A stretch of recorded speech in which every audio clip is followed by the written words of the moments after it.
அவுது பில்லாஹி மினஷ் ஷைத்தானிர் ரஜீம். பிஸ்மில்லாஹிர் ரஹ்மானிர் ரஹீம். நஹ்மதுஹு வ நுஸல்லி அலா ரசூலில் கரீம். அம்மா பஅத். அளவற்ற அருளாளனும் நிகரற்ற அன்புடையவனுமாகிய எல்லாம் வல்ல அல்லாஹ் ரப்பல் ஆலமீனை போற்றி புகழ்ந்தவனாக டைம் மெட்ரிக் மேல்நிலைப் பள்ளியினுடைய 12ஆம் வகுப்பு மாணவர்களுக்கும் பெற்றோர்களுக்கும் ஒரு சிறப்பு விழிப்புணர்வு நிகழ்ச்சியாக டைம் மெட்ரிக் பள்ளியினுடைய முதல்வர் அவர்களுடைய பெரும் முயற்சியின் காரணமாக இந்த நிகழ்ச்சி ஏற்பாடு செய்யப்பட்டிருக்கிறது. இந்த நிகழ்ச்சியில் அமர்ந்திருக்கக்கூடிய பள்ளியினுடைய முதல்வர் சகோதரர் ஹாஜா ஷரீஃப் அவர்களே, எனக்கு முன்னாலே உரையாற்றியிருக்கக்கூடிய மீரான் தாவூத் ஹஸ்ரத் அவர்களே, நிர்வாகிகளே, மாணவர்களே, பெற்றோர்களே, மாணவிகளே, நம் அனைவரின் மீதும் நம்மை எல்லாம் படைத்து பரிபாலித்து கண்காணித்து கொண்டிருக்கக்கூடிய எல்லாம் வல்ல அல்லாஹ் ரப்பல் ஆலமீனுடைய அன்பும் அருளும் சாந்தியும் சமாதானமும் என்றென்றும் நிலவட்டுமாக. அஸ்ஸலாமு அலைக்கும் வரஹ்மத்துல்லாஹி வ பரக்காத்துஹு. கண்ணியம் நிறைந்த மாணவர்களே, மாணவிகளே, பெற்றோர்களே, ஒரு தமிழகம் முழுவதும் எல்லா இடங்களிலும் சுற்றி வரக்கூடிய நான் கவலை நிறைந்த அக்கறை நிறைந்த இந்த சமூகத்தினுடைய இளைஞர்கள் நாளை என்னவாக உருவாகி வர வேண்டும் என்பதிலே ஒரு தீர்க்கமான இலக்குடைய ஒரு முதல்வருடைய நிர்வாகத்தின் கீழ் இந்த பள்ளி சிறப்பாக நடைபெற்று கொண்டிருக்கிறது. முஸ்லிம்களால் நடத்தக்கூடிய நிறைய பள்ளி கல்லூரிகளுக்கு செல்லுகின்ற காலமெல்லாம் அங்கே இலக்கு என்ன, எதுக்காக இந்த மாணவர்களை உருவாக்குறோம், யாரா உருவாக்கி எடுக்கணும் அப்படிங்கிற குறித்த ஒரு சரியான இலக்கு இல்லாமலே அந்த மாணவர்கள் வெளியாகக்கூடிய காட்சியை தான் இது நாள் வரைக்கும் பார்த்து கொண்டிருக்கிறோம். அது நீங்கள் ஸ்கூலாக இருக்கட்டும், காலேஜாக இருக்கட்டும், பிள்ளைங்களை படிக்க வைக்கணும். முஸ்லீம் பிள்ளைங்க படிக்கணும்.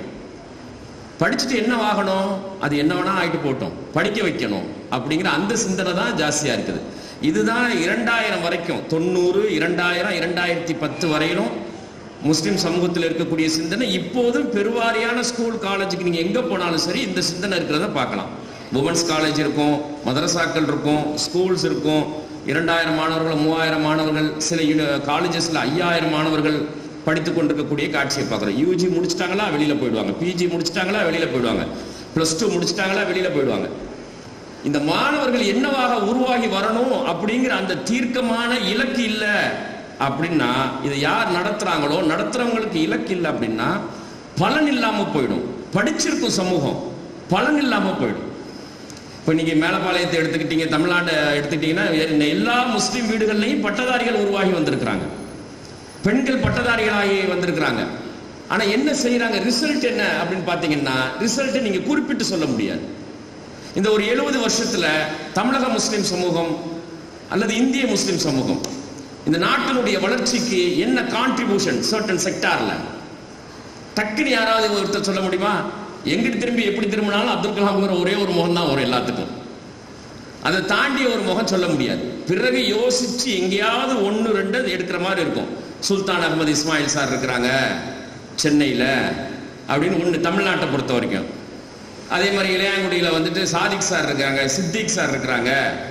பாஸ்மதி ரைஸ்னு புதிய ஒரு வடிவத்தை கண்டுபிடிச்சாங்க. பாஸ்மதி அரிசியிலேயே ஒரு உயர்தரமான அரிசி, அதுதான் இன்றைக்கு அதிக அளவுக்கு இந்தியாவிலேருந்து எக்ஸ்போர்ட் ஆகிட்டு இருக்குது. இந்தியாவுக்கு அதிகப்படியான அந்நிய செலாவணியை கொண்டுட்டு வந்துட்டு இருக்குது. சுல்தான் அகமது இஸ்மாயில் சார் ஒரு மகத்தான ஒரு ஆராய்ச்சியாளர். அதனால தான் பிளானிங் கமிஷனில் இருக்கிறாங்க, தமிழ்நாட்டினுடைய பிளானிங் கமிஷனில் இருக்கிறாங்க. தமிழ்நாட்டினுடைய எல்லா பகுதிக்கும் போகிறாங்க. உணவு உற்பத்தியை பெருக்கிறதுக்கு, இயற்கை முறையை பெருக்கிறதுக்கு அந்த மண்புழு உரத்தை கண்டுபிடிச்சாங்க. ரசாயன உரத்தை போடாமல் மண்புழு உரத்தை போட்டு நீங்கள் பெருக்கலாம், அதை சாப்பிடக்கூடிய மக்களுக்கு நோய்கள் இல்லாமல் இருக்கும். சுல்தான் அகமது இஸ்மாயில் சார் நெட்டில் போய் பார்த்தீங்கன்னா தெரியும். நியூ காலேஜினுடைய முன்னாள் ப்ரொஃபஸர், பாட்டனி டிபார்ட்மெண்ட். இப்படி 1, 2 பேரை தவிர வேற யாரையுமே சொல்ல முடியலை. இத்தனை லட்சம் மக்கள் இருக்கிறோம், படிக்கிறோம், படித்து பட்டதாரியாக இருக்கிறாங்க. சகத்லாப்பா கல்லூரி இருக்குது, அடுத்தடுத்த முஸ்லீம் கல்லூரிகள் இருக்குது, ஆயிரக்கணக்கான, இதுவரைக்கும் லட்சக்கணக்கான மாணவர்கள் படித்து விட்டு வந்திருக்கிறார்கள். குறிப்பிட்டு சொல்லக்கூடிய கான்ட்ரிபியூஷன் என்ன, ஏன் இந்த கான்ட்ரிபியூஷன் மிஸ் ஆகுது? சரி, கான்ட்ரிபியூஷன் இல்லை. பிசினஸ் மாடல்ல ஏதாவது ஒரு பிராண்ட் இது வந்து இன்டர்நேஷனல் பிராண்ட், முஸ்லீம்களால் கட்டமைக்கப்பட்டிருக்கக்கூடிய இன்டர்நேஷனல் பிராண்ட்னு சொல்லி ஏதாவது ஒரு ப்ராடக்ட்ல, ஃபுட் இண்டஸ்ட்ரி, டெக்னாலஜியில் அல்லது பயோல எதையாவது ஒரு பிராண்ட் இருக்குதா? மெடிசன்ல ஒரு பிராண்ட் இருக்குதா? இல்லை. ஏன்? இலக்கு சொல்லி தரப்படல. உங்களுக்கு நீங்க என்ன செய்யணுங்கிற இலக்கு சொல்லி தரப்படல.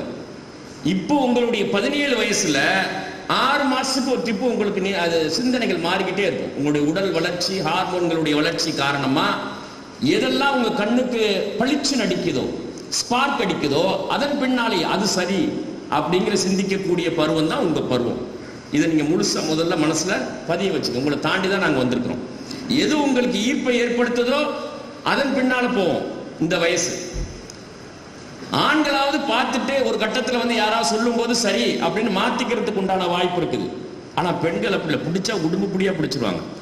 இது சரி அப்படின்னு சொல்லி சொன்னா அது எதை பத்தியுமே கேர் பண்ண மாட்டாங்க. அதுதான் அப்படி நிற்கக்கூடிய வழக்கம்.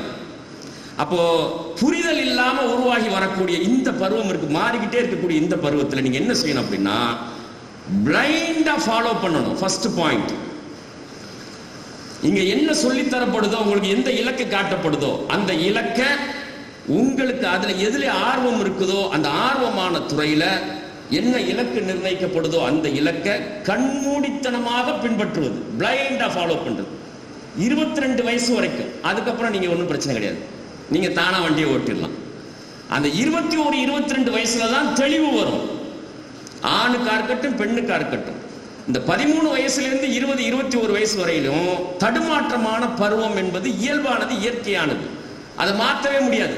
நான் ரொம்ப முதிர்ச்சியானவன், எனக்கு நிறைய நான் படிச்சிருக்கிறேன், விவரம் தெரிஞ்சு. நீங்க என்ன படிச்சிருந்தாலும் சரி, எவ்வளவு ஓதி இருந்தாலும் சரி, எவ்வளவு வழிபாடுகளில் நீங்க ஈடுபாடா இருந்தாலும் சரி, ஹார்மோன்ஸுக்குன்னு ஒரு குணம் இருக்கிறது. அந்த குணத்தை மாற்ற முடியாது. உங்க உடல்ல சுரக்கக்கூடிய ஹார்மோன்ஸுக்கு ஒரு குணம் இருக்குது. அதனால நீங்க என்ன செய்யணும் அப்படின்னு சொல்லி சொன்னா, இங்க சொல்லப்படக்கூடிய செய்திகள், இலக்கு இருக்குது பாருங்க, அந்த இலக்கை ஆழமாக மனதிலே பதிய வைத்துக் கொள்ளுங்கள். அதை பிளைண்டா நீங்க ஃபாலோ பண்ணணும். பிளைண்டா ஃபாலோ பண்ணீங்கன்னா ரிசல்ட் காட்ட முடியும். டைம் ஸ்கூல்ல 2024 பேட்ச் சரியா 25ல முடிக்கிறாங்க, 25ல வெளியாறாங்க. +2 எக்ஸாம் முடிச்சுட்டு வெளியா இருக்கக்கூடிய சயின்ஸ் குரூப்ல படிச்சிருக்கக்கூடிய மாணவர்கள், பியூர் சயின்ஸ்லையும் பயோமேத்ஸ் படித்திருக்கக்கூடிய மாணவர்கள் குறிப்பிட்டு சில செக்டார்களில் சாதித்திருக்கிறார்கள். கம்ப்யூட்டர் சயின்ஸ்ல முடிச்சிருக்கக்கூடிய மாணவர்கள் செலக்டடான சில செக்டார்ஸ்ல உச்சத்தை அடைந்திருக்கிறார்கள். அதே மாதிரி காமர்ஸ்ல முடித்தவர்கள் யார் சொல்லி கொடுத்ததுன்னு தெரியல, சில ஏரியாவை கைப்பற்றி இருக்கிறார்கள். இது நடக்கணுமா வேணாமா? நடக்கணுமா வேணாமா? என்ன அமைதியா இருக்கிறீங்க? இன்ஷா அல்லாஹ் சொல்லுங்க. அதுக்கு முதல்ல என்ன மாற்றம்? பண்புகள்ல மாற்றம் வரணும், குணங்கள்ல. முதல் குணம் என்ன? நான் கேட்டுக்கிறேன், நீங்க சொல்ற மாதிரி நான் செய்யறேன், நீங்க சொல்ற மாதிரி நான் படிக்கிறேன், யார் சொல்றதையும் கேட்க மாட்டேன், நீங்க என்ன சொல்றீங்களோ அதை நான் ஃபாலோ பண்றேன், நீங்க எங்க படிக்க சொல்றீங்களோ அதை படிக்கிறேன், நீங்க எது வரைக்கும் படிக்க சொல்றீங்களோ அது வரைக்கும் நான் படிக்கிறேன். பெற்றோர்கள் என்ன செய்யணும்? என் பிள்ளை படிக்கிறதுக்கு எவ்வளவு செலவு பண்ணுமோ அவ்வளவு செலவு பண்றேன், முடிஞ்சு. எதை வைக்கணுமோ அதை வைக்கிறேன். ஏன்? அதெல்லாம் அழியக்கூடியது, கிடைக்கக்கூடியது அழியாதது. நகை நட்டு வீட்டில் இருக்குது, அழிஞ்சு போயிடும். அறிவு அழியவே அழியாது, ஜெனரேஷனை பாஸ் ஆகும், அடுத்தடுத்த தலைமுறைக்கு பாஸ் ஆகும். இப்போ ஃபர்ஸ்ட் பண்புல மாற்றம் வரணும். நல்லா கவனிச்சுங்க. அறிவை விட ஆட்டிடியூடு ரொம்ப ரொம்ப முக்கியமானது. ஆட்டிடியூடு யார்கிட்ட கோளாறு இருக்குதோ அவர் எத்தனை பட்டங்கள் வாங்கினாலும் அது பயன் இல்லாம போயிடும். நிறைய PhD முடிச்சிருக்கிறாங்க, மாஸ்டர் டிகிரிஸ் முடிச்சிருக்காங்க, ரிசர்ச்ல இருக்கிறாங்க, ஆனா ஆட்டிடியூடு கோளாறு இருக்குது, நோ யூஸ். ஃபர்ஸ்ட் மாற்றங்கள் இதுல ஆட்டிடியூட், பிஹேவியர்ல மாற்றம் வரணும், கருதுகோள்ல மாற்றம் வரணும், உங்களை பற்றிய சிந்தனைகள்ல, வாழ்க்கை முறையில, உணவுல, அதுல மாற்றம் வந்தாதான் உங்க லைஃப்ல நீங்க சக்சஸ் கொடுக்க முடியும். அதுல மாற்றம் வராம சக்சஸ் கொடுக்க முடியாது.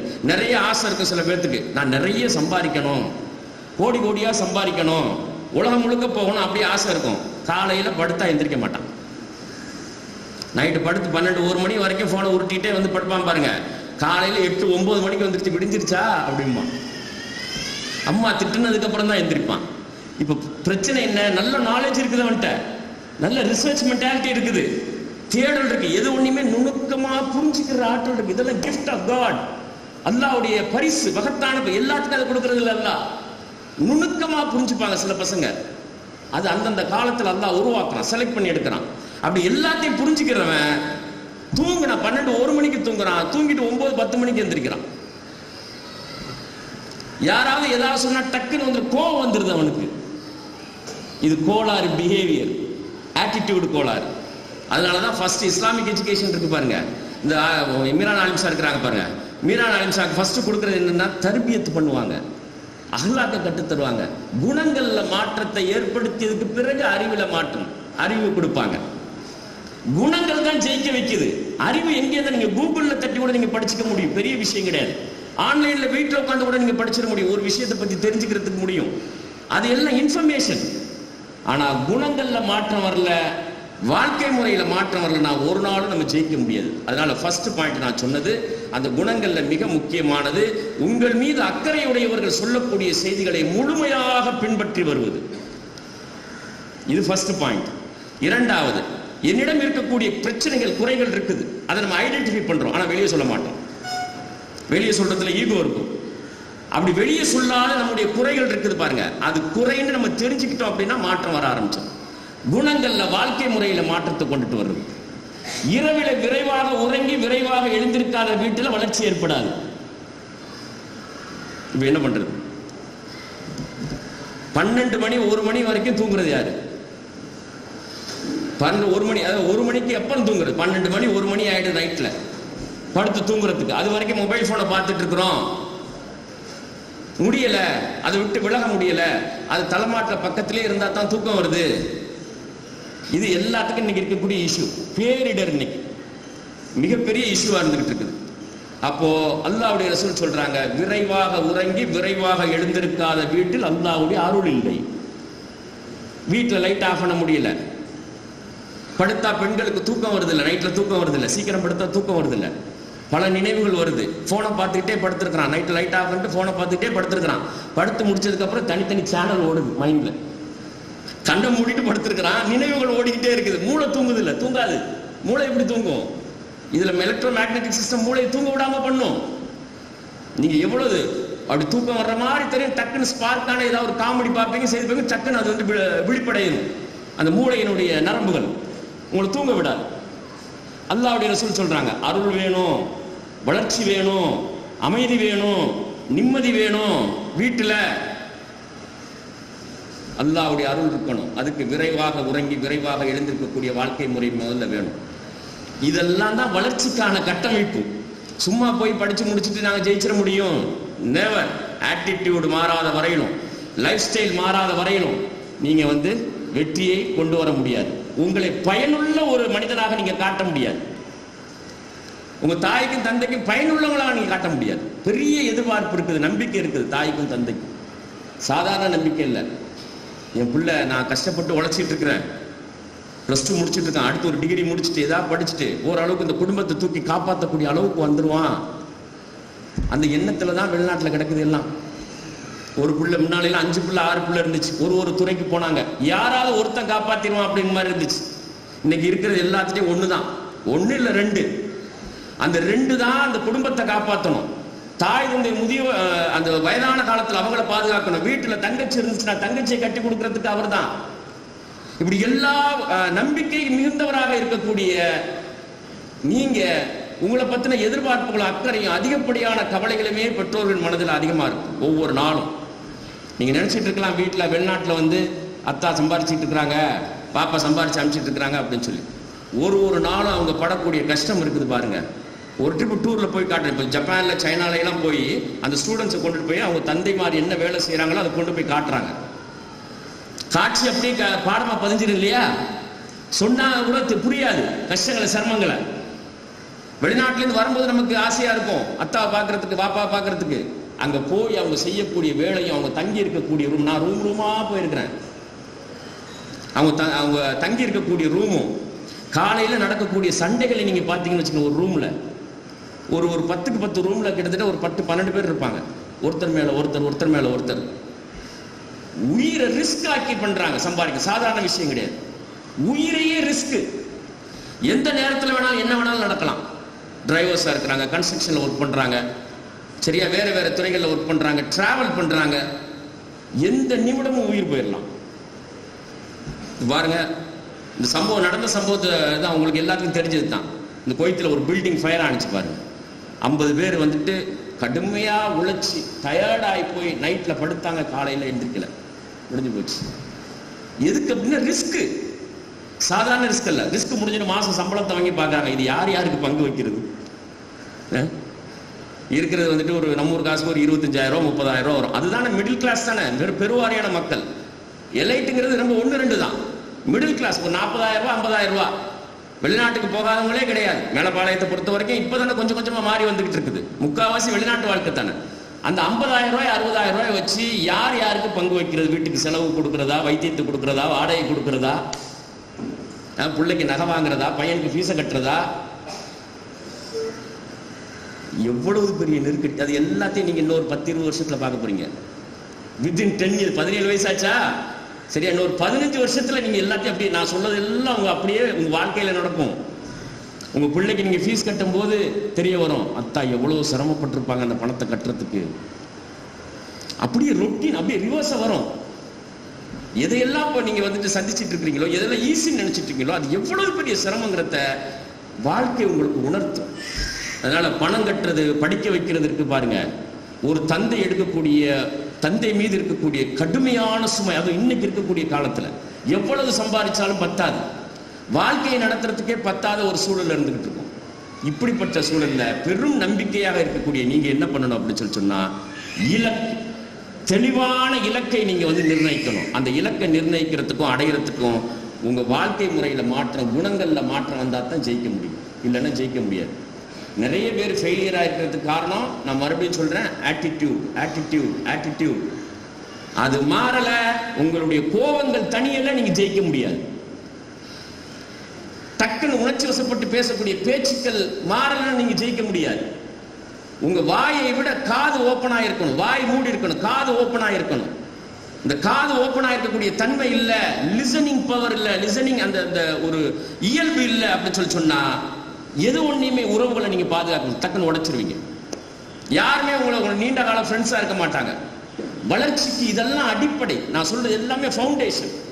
அடுத்தடுத்த கட்டத்தை நீங்க நோக்கி நகரணும் அப்படின்னு சொன்னா உங்க குணங்கள்ல மாற்றம் வரணும், உங்க வாழ்க்கை முறையில மாற்றம் வரணும். நீங்க விரைவாக உறங்கி 4 மணி 5 மணிக்கு எந்திரிக்கணும், ஃபஜர் தொழுகணும், தொழுதுட்டு தூங்கக்கூடாது. படிக்கிறதெல்லாம் மைண்ட்ல ஸ்டோர் ஆகி பேப்பர்ல கன்வெர்ட் ஆகணும் அப்படின்னு சொன்னா அல்லாஹ்வுடைய அருள் இருக்கணும். பரக்கத்து இருந்தா தான் நடக்கும், இல்லைன்னா நடக்காது. அருள் இல்லாம நடக்க, சாப்பிட்ற சாப்பாடு உடலுக்குள்ள போய் உடல் உறுப்புகளுக்கு போய் சென்றடையணும், அல்லாஹ்வுடைய அருள் இருக்கணும். அப்பதான் கனெக்ட் ஆகும், இல்லைன்னா கனெக்ட் ஆகாது. அத்தாக்கு அம்மாக்கும் பேசக்கூடிய பேச்சுகள்ல அன்பு இழையோடணும் அப்படின்னா அல்லாஹ்வுடைய அருள் இருக்கணும், இல்லைன்னா நடக்காது. அருள் இருக்கணும் என்ன செய்யணும்? வீடு அமைதியா இருக்கணும், நிம்மதியா இருக்கணும், வீட்டுக்கு பரக்கத்து வரணும், விரைவாக உறங்கணும், விரைவாக எந்திரிக்கணும், உறவுகளோடு வாழணும். இந்த வாழ்க்கை முறை, இஸ்லாமிய வாழ்க்கை முறைக்குள்ள நீங்க வரதான் உங்களுக்கான வளர்ச்சி ஏற்படும். இஸ்லாமிய வாழ்க்கை முறைக்குள்ள வரணும், மிகச்சரியான இலக்கை நோக்கி நகரணும். அப்படி நகர்ந்தாதான் ஜெயிக்க முடியும். நல்லா கவனிச்சுக்கங்க, நீங்க படிக்க வாங்குற பட்டங்கள் உங்களை ஜெயிக்க வச்சிடாது. உங்களுடைய ஆட்டிடியூடு மாறணும். சாதாரணமா 4வது 5வது படிச்சவங்க எல்லாம் மகத்தான உலக பணக்காரர்களாக மாறி போயிருக்காங்க, உலக பிசினஸ் மேனா மாறி போயிருக்கிறாங்க. ஆட்டிடியூடு தான் காரணம். அறிவு எங்கே இருந்து வேணாலும் கிடைச்சிட முடியும், அல்லது தொழில்நுட்பம் படித்தவர்களை வேலைக்கு வைத்துக் கொள்ள முடியும். குணங்களும் இயல்புகளும் தான் அவர்களை உச்சத்துக்கு கொண்டுட்டு போறது. ஒரு டிகிரி முடிச்சிருக்கணும், ஒரு ஒரு அக்கௌண்டன்ட் தேவை, மாசம் 30,000 40,000 சம்பளம் கொடுத்தா ஃபர்ஸ்ட் கிளாஸ் அக்கௌண்டன்ட் கிடப்பாங்க, அது ஒரு பிரச்சனை கிடையாது. இல்ல ஒரு பொருளை தயாரிக்கணும் அப்படின்னு சொன்னா அதுக்கு உண்டான டெக்னீஷியன் கிடைப்பாங்க. இந்த தயாரித்த பொருளை வணிகம் செய்து முறையாக கணக்கு சப்மிட் பண்ணி லாபத்தை எடுக்கணுங்கிறது குணம், ஆட்டிடியூட். அதுக்காக உழைக்கிறாங்க பாருங்க, அதுக்காக 24 மணி நேரம் அது குறித்தே சிந்திக்கிறாங்க பாருங்க. எத்தனை பிராண்ட் உருவாயிருக்குது தமிழ்நாட்டில், நம்ம கண்ணு முன்னாலே எத்தனை பிராண்ட் உருவாயிருக்குது. எவ்வளவு பெரிய செல்வந்தர்கள், தொழிலதிபர்கள் உருவாகி வந்திருக்கிறார்கள், கண்ணு முன்னாலே உருவாகி வந்துகிட்டு இருக்கிறாங்க. அது எல்லாத்துக்கும் காரணம் குணம், அவங்களுடைய வாழ்க்கை முறை. அதனால தாய்மார்கள் வந்திருக்கக்கூடியவங்க, பெற்றோர்கள் வந்திருக்கக்கூடியவங்க பிள்ளைகளுடைய வாழ்க்கை முறையை முதல்ல ஷேப் பண்ணணும். அவர்களுக்கு உடலுக்கும் அறிவுக்கும் வலுமூட்டக்கூடிய உணவை கொடுக்கணும். வயிறு முட்டை சாப்பிட்றதில்ல, வயிறு முட்டை சாப்பிட்டோம்னா மூளை இழுத்து பிடிச்சிடும், அப்படியே அது இயங்க விடாது. வயிறு நரமுடிச்சுன்னு வச்சுங்க, அடுத்து தலை சாஞ்சிடும், அப்படியே முடிஞ்சு போச்சு. சத்தான உணவு இல்லை, குப்பை உணவா போச்சுன்னா தொப்பி பெருசா போகும். இந்த 2 பக்கம் தொங்கும், நடக்க முடியாது. ஏன்? குப்பை உணவு, அதனால பலன் கிடையாது. அதனால உணவுல கவனம் வேணும். பண்பாடுகள்ல, பழக்க வழக்கங்கள்ல, பேச்சில, நடவடிக்கையில, உண்ணக்கூடிய முறைகள்ல, உறங்கக்கூடிய முறைகள்ல, உடுத்தக்கூடிய ட்ரெஸ்ல, கருதுகோள்ல, உறவாடக்கூடிய வடிவங்கள்ல எல்லாத்துலயும் இஸ்லாமிய வழிமுறைக்கு கொண்டுட்டு வந்ததுக்கு பிறகு நீங்க இலக்கை நோக்கி நீங்க நகருங்க. அப்பதான் சக்சஸ் கொடுக்கும். முஸ்லிம்களாக வெற்றி பெற முடியும். எவ்வளவு பெரிய மகத்தான சாதனைகள் செய்யக்கூடியவர்கள் இந்த உலகம் எதிர்பார்த்துக்கிட்டு இருக்கு தெரியுமா?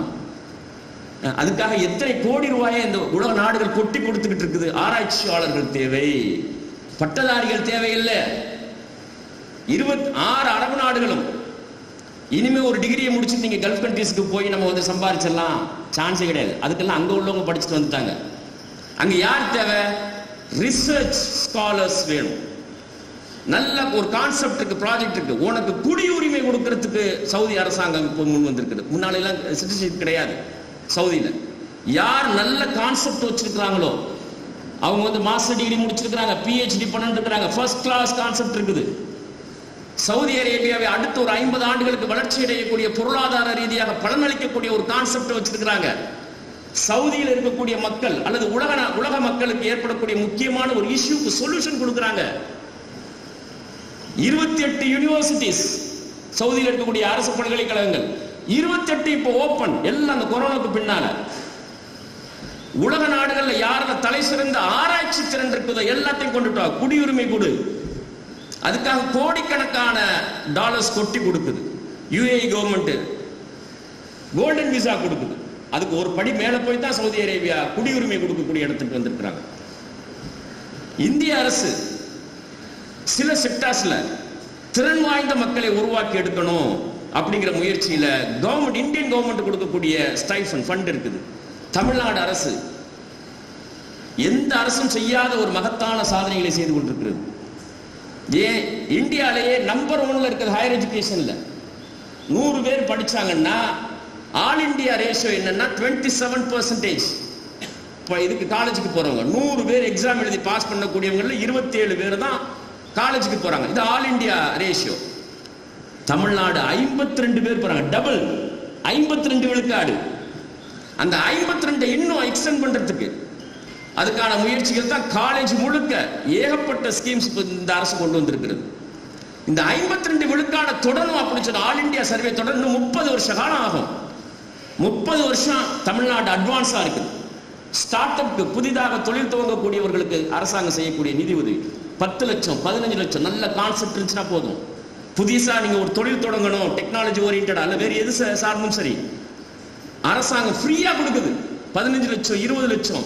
அதை டெவலப் பண்ணி கொண்டுட்டு வரதுக்கு உண்டான அந்த ட்ரைனிங் கொடுக்குது. அதை எக்ஸ்போர்ட் பண்றதுக்கு உண்டான ட்ரைனிங் கொடுக்குது. எல்லாம் இந்த கவர்மெண்ட் வந்ததுக்கு பிறகு நடக்குது. அதனால வாய்ப்பு இருக்குது பாருங்க. இது எந்த சாதியை சொல்லி மதத்தை சொல்லி நான் முஸ்லீமா இருக்கிறதுனால என்ன மறுத்துட்டாங்க, இதெல்லாம் சோம்பேறி பேசுற பேச்சு. இந்த பேச்சு யாராவது பேசுறான்னு வச்சிங்கன்னா சோம்பேறித்தனமா பேசுறாங்க. அதே மாதிரி எனக்கு காலேஜில் சீட்டு கிடைக்கல, நான் படிக்கல. இதெல்லாம் இன்னைக்கு முஸ்லீம் சமூகம் அந்த மாதிரி பேசுனா அந்த பையன் அத்தா அம்மாவுக்கு புரிதல் இல்லை. அதை காட்டிலும் அந்த வீட்டுல யாராவது ஒரு பெரியவங்களுடைய வழிகாட்டுதல் இல்லை, அல்ல யாரையுமே பின்பற்றலன்னு தான் அர்த்தம். 12 காலேஜ் இருக்கு தமிழ்நாட்டில் நீங்க படிக்கிறதுக்கு, PhD முடிக்கிற வரைக்கும். அப்பா காலேஜ் பக்கத்துல இருக்குது. அதை விட்டீங்கன்னா நீங்க நேரா போயிட்டு சென்னையில நியூ காலேஜ்ல போட்டாலும் உங்களுக்கு சீட்டு கிடைக்கும். எய்டட்ல வாணியம்பாடி இஸ்லாமிய காலேஜ்ல போட்டாலும் கிடைக்கும். கருத்தராவுத்தர் கல்லூரிக்கு போனாலும், மதுரை வக்போர்டு, ஜமால் காலேஜ், அதெல்லாம் பண்ண காலேஜ், எங்க போனாலும் சரி. இந்த சமுதாயத்தினுடைய மூத்தவர்கள், மூத்த தலைமுறை நினைச்சு பாருங்க, சொத்துக்கள் எல்லாத்தையும் தியாகம் பண்ணி உங்களுக்காக சொத்துக்களை, தன் சொத்துக்களை கொடுத்து ஊர் ஊரா போய் 1 ரூபா 2 ரூபாயா வசூல் பண்ணி கொண்டுட்டு வந்து 12 கல்லூரிகளை கட்டமைச்சு வச்சிருக்கு. வேலை வெட்டி இல்லையா உங்களுக்கு? இந்த அடுத்தடுத்த ஜெனரேஷன் படிச்சு வரணும், முஸ்லிம் உம்மத்துக்கு கண்ணியம் வரணும், முஸ்லிம் சமூகத்துக்கு எதிராக வரக்கூடிய சூழ்ச்சிகளை எதிர்கொள்ளக்கூடிய ஆற்றல் பொருந்தியவர்களாக வரணும். இன்னைக்கு உள்ள சூழ்ச்சிகள் எல்லாம் இனி வரக்கூடிய காலத்தில் நீங்க திருமணமாகி குழந்தை குட்டிகளோடு இருக்கும்போது மிகப்பெரிய நெருக்கடிகளை சந்திக்க வேண்டி வரும். அது எப்படி எதிர்கொள்வீங்க? யாரால எதிர்கொள்ள முடியும்? இப்போ இந்த வக்ஃபு சட்டங்கள் வந்திருக்குது, எல்லாம் உங்களுக்கு தெரிஞ்சது தான் ஓரளவு. சரியா? இந்தியாவில் வந்து நீங்க பாத்தீங்கன்னா இந்தியாவே, என்டையர் இந்தியாவே 3 பேத்துக்கு சொந்தம் சொத்துக்கள்ல. முதலாவது இந்தியன் மிலிட்டரிக்கு, இரண்டாவது இந்தியன் ரயில்வேக்கு, மூன்றாவது வக்ஃப் சொத்து. 9 லட்சம் ஏக்கர் நிலங்கள் இருக்குது, பல்லாயிரக்கணக்கான பள்ளிவாசல்கள் இருக்குது.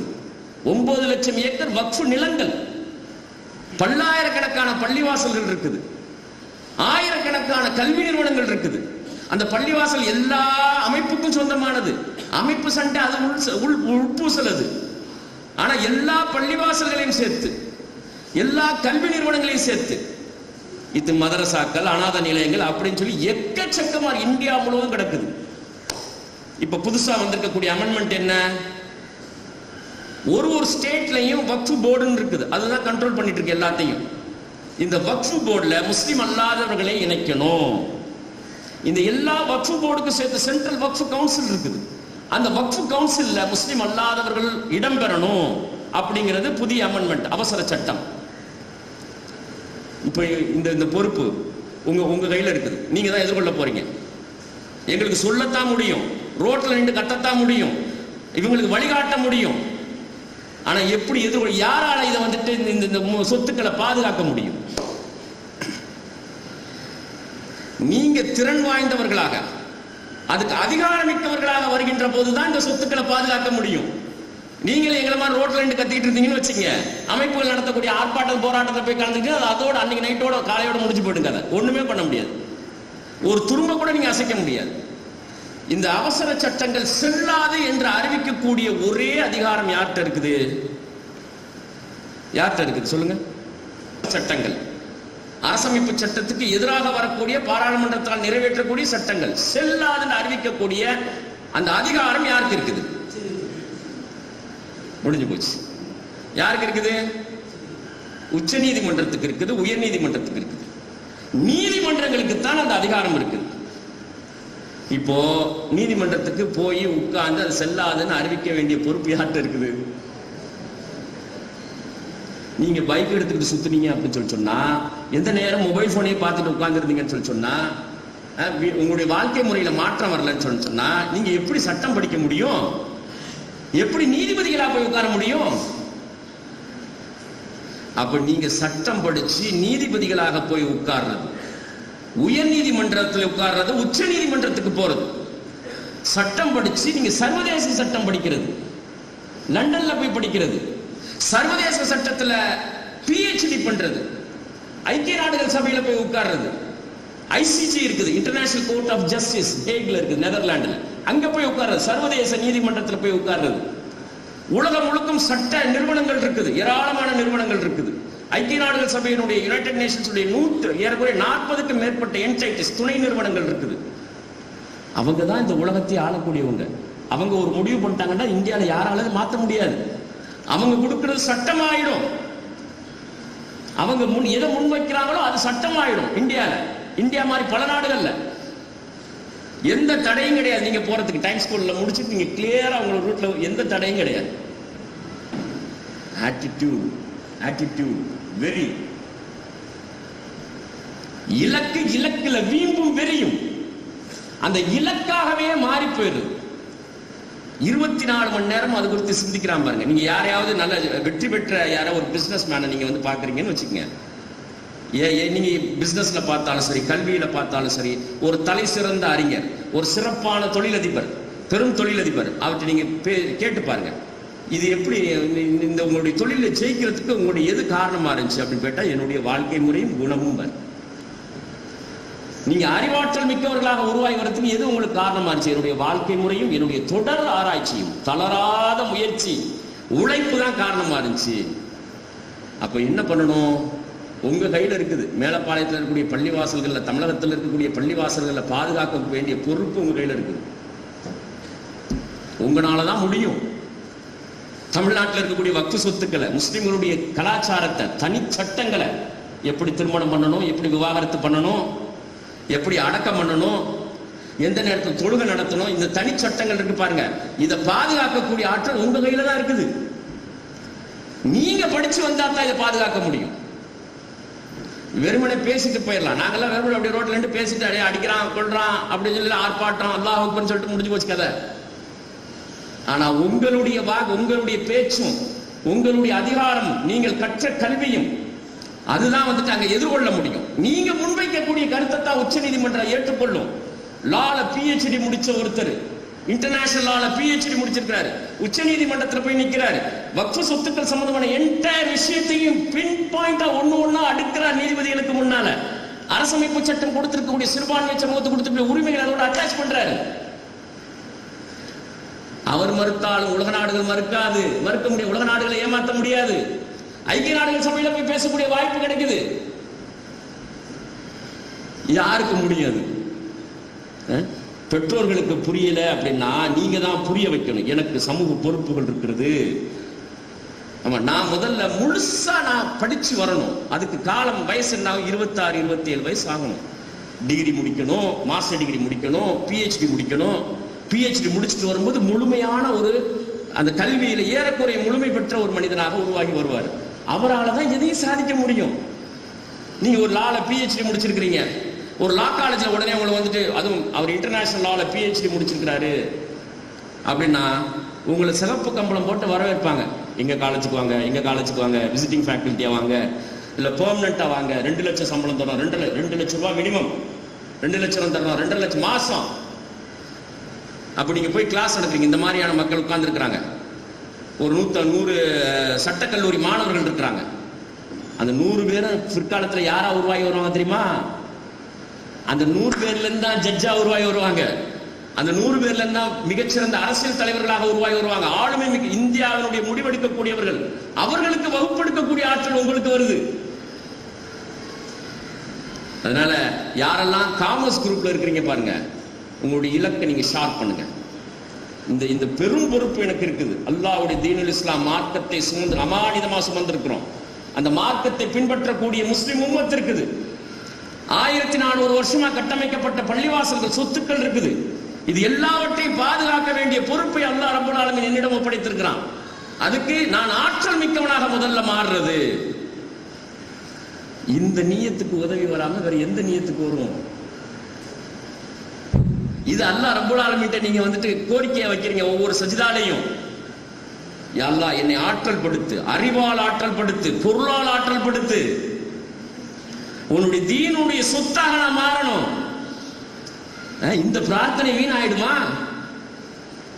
உங்க அம்மா கேட்கிறாங்க, என் பிள்ளைய உச்சத்துக்கு ஆக்கித்தா, அது எல்லா வகையான ஆற்றலையும் கொடு, அவனை கண்ணியமிக்கவனாக்கு சமூகத்துல,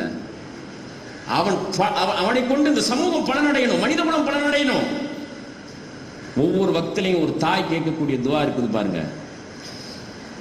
கண்ணீர். தாய் துவா கேட்கறது என்ன? மனசுல நினைச்சு ஒரு சொட்டு கண்ணீர் விடட்டும். மனசுல நினைச்சு சமைக்கும் போதும் எந்த நேரமும் தாய் அதைத்தான் நினைச்சுட்டே இருப்பா. தாய்க்கு கவலைப்படத்தான் தெரியும், சொல்யூஷன் சொல்ல தெரியாது. தந்தை தான் சொல்யூஷன் சொல்ல முடியும். அக்கறையோடு, கவலையோடு, ஆழ்ந்த அன்போடு, பாசத்தோடு கண்ணீர் சிந்த தெரியும். அந்த கண்ணீர் போதும். அதுதான் பிரார்த்தனை. அது அவ்வளவு மகத்துவமானது. உங்களுக்காக அவர் சிந்தக்கூடிய கண்ணீர் இருக்குது பாருங்க. அதுக்கு கிராட்டிடியூட் என்ன, நன்றி உணர்ச்சி நீங்க காட்ட வேணாமா? நன்றி உணர்ச்சி இல்லாத மனிதன்கிட்ட வந்து அமைதி, மனசு அமைதியே வராது, வளர்ச்சியே ஏற்படாது. வாழ்க்கையில எந்த ஒரு மனிதன்கிட்ட நன்றி உணர்ச்சி இல்லையோ, கிராட்டிடியூட் இல்லையோ, வளர்ச்சி ஏற்படாது. நிறைய பேத்துக்கு அவனுடைய வாழ்க்கை சிக்கலாகிறதுக்கும், முகத்தை பார்த்தீங்கன்னா எந்த நேரம் ஒரு மாதிரியா வந்துட்டு ஒரு சோகமா தொய்வடைஞ்சு அப்படியே ஒரு மாதிரியாவே இருக்கும். அதெல்லாம் என்ன காரணம்? மனசுல வந்துட்டு நன்றி உணர்ச்சி குறைவாக இருக்குது. இந்த நன்றி உணர்ச்சி அதிகரிக்கணும். நன்றி உணர்ச்சி அதிகரிக்கிறதா இருந்துச்சுன்னா முதல்ல தாய் நமக்காக செய்யக்கூடிய அந்த அர்ப்பணிப்பு, தாய் தந்தையருடைய அர்ப்பணிப்பை நினைச்சு பார்க்கணும். தந்தை உழைத்து ஈட்டக்கூடிய பொருளாதாரம் ஒரு காசும் மகத்துவமானதுங்கிற சிந்தனை வரணும். உசுரை கொடுத்து ஈட்டக்கூடியது. நீங்க அப்படியே நாளைக்கு கஷ்டப்பட போறீங்க. உங்க பிள்ளைகளுக்கு நீங்க கொடுக்கும்போது தெரிய வரும் ஒரு காசு மகத்துவமானது அப்படிங்கிற அந்த சிந்தனை வரணும். உங்களுக்கான சமூக பொறுப்புகளை நீங்க நினைவு கூறணும். எனக்கு முன்னால் வாழ்ந்த முன்னோர்கள் என்னிடம் ஒப்படைத்து விட்டு சென்றிருக்கிறார்கள். இந்த பள்ளியை பாதுகாக்க வேண்டிய பொறுப்பு இருக்குது. அதுல எந்த பள்ளியும் விதிவிலக்கு கிடையாது. அந்த அமைப்பு பள்ளி, இந்த அமைப்பு பள்ளி, அதெல்லாம் தூரப்படும். உம்மத், அந்த கொள்கை, இந்த கொள்கை, அதெல்லாம் ஓரமா வை. சமூகம், உம்மத், கௌம், அப்படித்தான் சிந்திக்கணும். முஸ்லிம் உம்மத் அப்படித்தான் சிந்திக்கணும். அமைப்பு சார்ந்து, கொள்கை சார்ந்தெல்லாம் சிந்திக்க கூடாது. ஒட்டுமொத்த சமூகம் 60-70 லட்சம் முஸ்லிம்கள் தமிழ்நாட்டில் இருக்கிறோம். 20 கோடி முஸ்லிம்கள் இந்தியாவில் இருக்கிறோம், 200 கோடி முஸ்லிம்கள் உலகத்தில் இருக்கிறோம். என்டையர் கம்யூனிட்டி, அந்த கம்யூனிட்டியோட பாதுகாப்பு கண்ணியம். அதனால யாரெல்லாம் காமர்ஸ் குரூப்ல இருக்கிறீங்களோ ஃபர்ஸ்ட் பாயிண்டா நீங்க வச்சுக்கோங்க, அடிச்சு பாத்துறது லண்டன் வரைக்கும் போயிட்டு லண்டன்ல இருக்கக்கூடிய யூனிவர்சிட்டியில முடிச்சு உலகம் முழுக்க போறது. அந்த நீயத்தை நீங்க வச்சு அல்லாஹ்ட்ட சரண்டர் பண்ணி அதுக்கு எந்த நேரம் இன்சூரன்ஸ் வாங்கணும், இன்சூரன்ஸ் பண்ணணும். தட் இஸ் ஸ்பிரிச்சுவல் இன்சூரன்ஸ் வாங்கத, ஆன்மீக காப்பீடு. மெட்டீரியல் இன்சூரன்ஸ் நம்ம பார்த்துக்கிறோம், இன்சூரன்ஸ் கம்பெனியை பார்த்துக்கிறோம். ஸ்பிரிச்சுவல் இன்சூரன்ஸ் என்ன தெரியுமா? மிகச்சரியான நீயத்தை இறைவனிடம் சமர்ப்பித்து அதை அப்படியே ஷைன் பண்ணி குளோரிஃபை பண்ணி மனசுல புரிஞ்சுக்கிறதுக்கு பாருங்க, காட்சிப்படுத்துறதுக்கு பாருங்க. அந்த காட்சிப்படுத்துறது என்ன பண்ணும்? உங்களுடைய உணர்ச்சிகளாக, ரத்த அணுக்களாக மாறி போகுது. அடைஞ்சே தீர்றது அவனால மட்டும்தான் ஜெயிக்க முடியும். அப்படிப்பட்டவங்க தான் இது வரைக்கும் ஜெயித்திருக்கிறாங்க. இதுதான் உலகத்தினுடைய நியதி. அதனால சட்டம் படிக்க வேண்டிய மகத்துவம் இருக்கிற அவசியம் இருக்கிறது. நிறைய இப்போ தமிழகத்திலேருந்து நிறைய பேர் படிச்சு வர்றாங்க. சட்டம் படிக்கணும், யூகேக்கு போய் அல்லது யூரோப்பியன் கண்ட்ரீஸ்க்கு போய் இன்டர்நேஷனல் லா படிக்கணும். இந்த உலகத்தில் இன்னைக்கு எது அதிகாரமிக்கதாக இருக்குதோ அதிகாரமிக்கதுல அதிகாரமிக்கவனா மாறணும். இந்த இலக்கா வச்சு நீங்க உருவாகி வரணும். அதே மாதிரி நீங்க சயின்ஸ் குரூப் படித்த மாணவர்கள் நிறைய பேர் இருக்கிறீங்க. ஏன் ஒரு கான்ட்ரிபியூஷன் பண்ண முடியல? முஸ்லிம் சமூகத்தினுடைய கான்ட்ரிபியூஷன் இல்லாம இருந்துகிட்டு இருக்குது. இலக்கு இல்லாம போயிட்டோம். எவ்வளவு நெருக்கடிகள், சாதாரண நெருக்கடியா? நாளுக்கு நாள் நீங்க ஒண்ணு வேணாம், ஒரு டீமா இருந்து ஒரு 1 வீக்குக்கு உங்க பிரின்சிபால்ட்ட நீங்க அனுமதி வாங்கி 1 வீக்குக்கு மேலப்பாளையத்தில் எத்தனை கேன்சர் பேஷண்ட் நீங்க ஒரு லிஸ்ட் எடுங்க. கடந்த 10 வருஷத்துல எத்தனை பேர் கேன்சர்ல இறந்து போயிருக்கிறாங்க அப்படின்னு சொல்லி ஒரு பட்டியல் எடுங்க. உங்களால தூங்க முடியாது, தலை சுத்தி போயிடும். கடந்த 10 வருஷத்துல எத்தனை பேர் கிட்னி ஃபெயிலியர்ல இறந்து போயிருக்கிறாங்கன்னு பாருங்க. அதுக்கு என்ன காரணம்னு பாருங்க. இப்படி எல்லாரும் வந்துட்டு வெந்ததை தின்ட்டு விதி வந்தா சாவுறது அதான் வாழ்க்கைன்னு போறதா? அப்படி எதுக்கு நீங்க சயின்ஸ் குரூப் படிக்கணும்? எங்கேயாவது போய் யாராவது 10,000 20,000 சம்பளம் தர மாட்டானா அப்படி போய் வேலையில சேர்றதுக்கா? சயின்ஸ் குரூப்ங்கிறது என்னது? அல்லாஹ்வுடைய படைப்புகளை பற்றி ஆராய்வது, அறிவது. படைச்ச ரப்புல் ஆலமீன் எப்படி இந்த இயற்கையை படைச்சிருக்கிறான், கண்ணுக்கு தெரிந்ததை எப்படி படைச்சிருக்கிறான், கண்ணுக்கு தெரியாததை எப்படி படைச்சிருக்கிறான், அது குறித்து ஆராய்வது. அது ஒரு வழிபாடு, இபாதத்து. அதை நீங்க ஆராய உங்களை சுற்றி நடக்கக்கூடிய எல்லா சிக்கல்களுக்கும் சொல்யூஷனை கண்டுபிடிப்பீங்க. கேன்சருக்கு மருந்து கண்டுபிடிக்கணுமா வேண்டாமா? இன்னைக்கு இருக்கக்கூடிய மாடர்ன் வேர்ல்டு வந்துட்டு அதை மருந்து கண்டுபிடிக்க மாட்டான், டெக்னாலஜியை தான் கண்டுபிடிப்பாங்க, மருந்து கண்டுபிடிக்க மாட்டான். இன்னை வரைக்கும் என்ன இருக்குது? கீமோதெரப்பி தான் இருக்குது. அந்த கீமோதெரப்பி கொடுத்தா உடல்ல இருக்கக்கூடிய கேன்சர் செல்லோட நல்ல செல்களும் சேர்ந்து அழிக்குது. அதனாலதான் முடி உதிர்ந்து கடுமையான வேதனைக்கு உட்பட்டு இறந்து போறாங்க. மருந்து கண்டுபிடிக்க மாட்டேங்கிறாங்க. டெக்னாலஜி கண்டுபிடிக்கிறான், தடுப்பூசியை கண்டுபிடிக்கிறான், மருந்து கண்டுபிடிக்க மாட்டேங்கிறான். அந்த ஆராய்ச்சி ஏன்? அது ரெண்டுலயும் காசு இருக்குது. இந்த யதார்த்தத்தை புரிஞ்சுக்கணும். அப்ப சயின்ஸ் பயோமேத்ஸ் படிக்கக்கூடிய, பியூர் சயின்ஸ் படிக்கக்கூடிய மாணவர்கள் இருக்கிறீங்க. உலகம்னு ஒன்று இருக்கிற வரைக்கும் உங்களுக்காக கையேந்தக்கூடிய மக்கள் உருவாகி வருவாங்க. நீங்க கேன்சருக்கு மருந்து கண்டுபிடிச்சிங்கன்னா. இன்றைய காலத்தினுடைய மிக முக்கியமான சிக்கல், பெரும் சிக்கல், உலகம்னு ஒன்று இருக்கிற வரைக்கும் உங்களுக்காக கையேந்தும். உங்க சந்ததிகளை பாதுகாக்கும், உங்க சந்ததிகளுக்காக துவா செய்யும். உங்களுடைய கான்ட்ரிபியூஷன் என்ன பண்ணும்? உங்க சந்ததிகளை எல்லாம் வாழ வைக்கும். இன்னாருடைய மகன், இன்னாருடைய பேரன், இன்னாருடைய கொள்ளு பேரன், இன்னார் குடும்பத்தை சேர்ந்தவன். உங்களுடைய ஒரு 5-6 வருஷத்தினுடைய ரிசர்ச் மட்டும் போதும். நீங்க PhD முடிக்கும் போது மருந்து கண்டுபிடிச்சிருவீங்க. இந்த பாருங்க, பாரதியார் யூனிவர்சிட்டியில 2 பேராசிரியர்கள், நான் எல்லா இடங்களையும் சொல்லிட்டு வரேன். கடந்த ஒரு 3-4 வருஷமா போற எல்லா ஸ்கூல் காலேஜ்லயும் சொல்லிட்டு வரேன். 2 பேராசிரியர்கள், குரு சரவணன், சாரதா தேவி என்று 2 பேராசிரியர்கள். அந்த 2 பேராசிரியர்களும் சுத்தி பார்த்தாங்க. என்ன இவ்வளவு கேன்சர் பேஷண்ட் எண்ணிக்கையில கூடிக்கிட்டே இருக்குது. வகை வகையான கேன்சர் வருது. பிளட் கேன்சர் இருக்குது, பிரஸ்ட் கேன்சர் இருக்குது, மார்பக புற்றுநோய் பெண்களுக்கு ஜாஸ்தியா இருக்குது, கர்ப்பப்பை புற்றுநோய், வாய் புற்றுநோய். இவன் பான் பராக்கம் பலாவையும் கண்ட பலாவையும் போட்டு அந்த பீடி சிகரெட்டு தண்ணி. இந்த புற்றுநோய்க்கு நம்ம ஏதாவது செய்யணும். எதுக்கு படிச்சிருக்கிறோம்? இந்த படிச்ச அறிவை பயன்படுத்தணும், வாழ்ந்ததற்கான சுவடு இருக்கணும். 2 பேரும் சேர்ந்து பாரதியார் யூனிவர்சிட்டியில தான் இருக்கிறாங்க, கோயம்புத்தூருக்கு. பெரிய விஷயம் கிடையாது, போய் சந்திச்சுட்டு வரலாம். இல்ல பிரின்சிபால் சார் நினைச்சாங்கன்னா ஒரு 2 பேர்த்து இங்கேயே கூப்பிட்டுலாம் ஒரு ஃபங்க்ஷனுக்கு. சரி, 2 பேரும் சேர்ந்து ஆய்வு செய்தார்கள். 6 ஆண்டுகள் ஆராய்ச்சி செய்தார்கள். எதுல ஆராய்ச்சி செஞ்சாங்க தெரியுமா?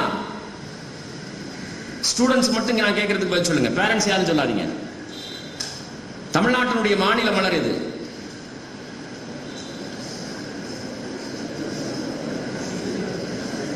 எனக்கு சார் ஒரு நிமிஷம் போய் புக்கை புரட்டிட்டு வர்றோம்.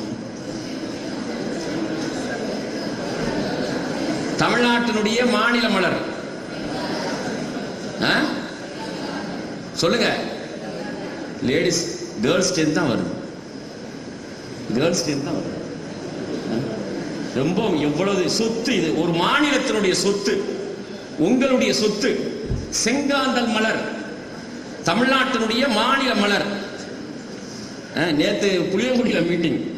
தமிழ்நாட்டினுடைய மாநில மலர் எது? நீண்ட டிஸ்கஷனுக்கு அப்புறம் தாமரை. இப்படித்தான் இருக்கு நம்ம நிலைமை.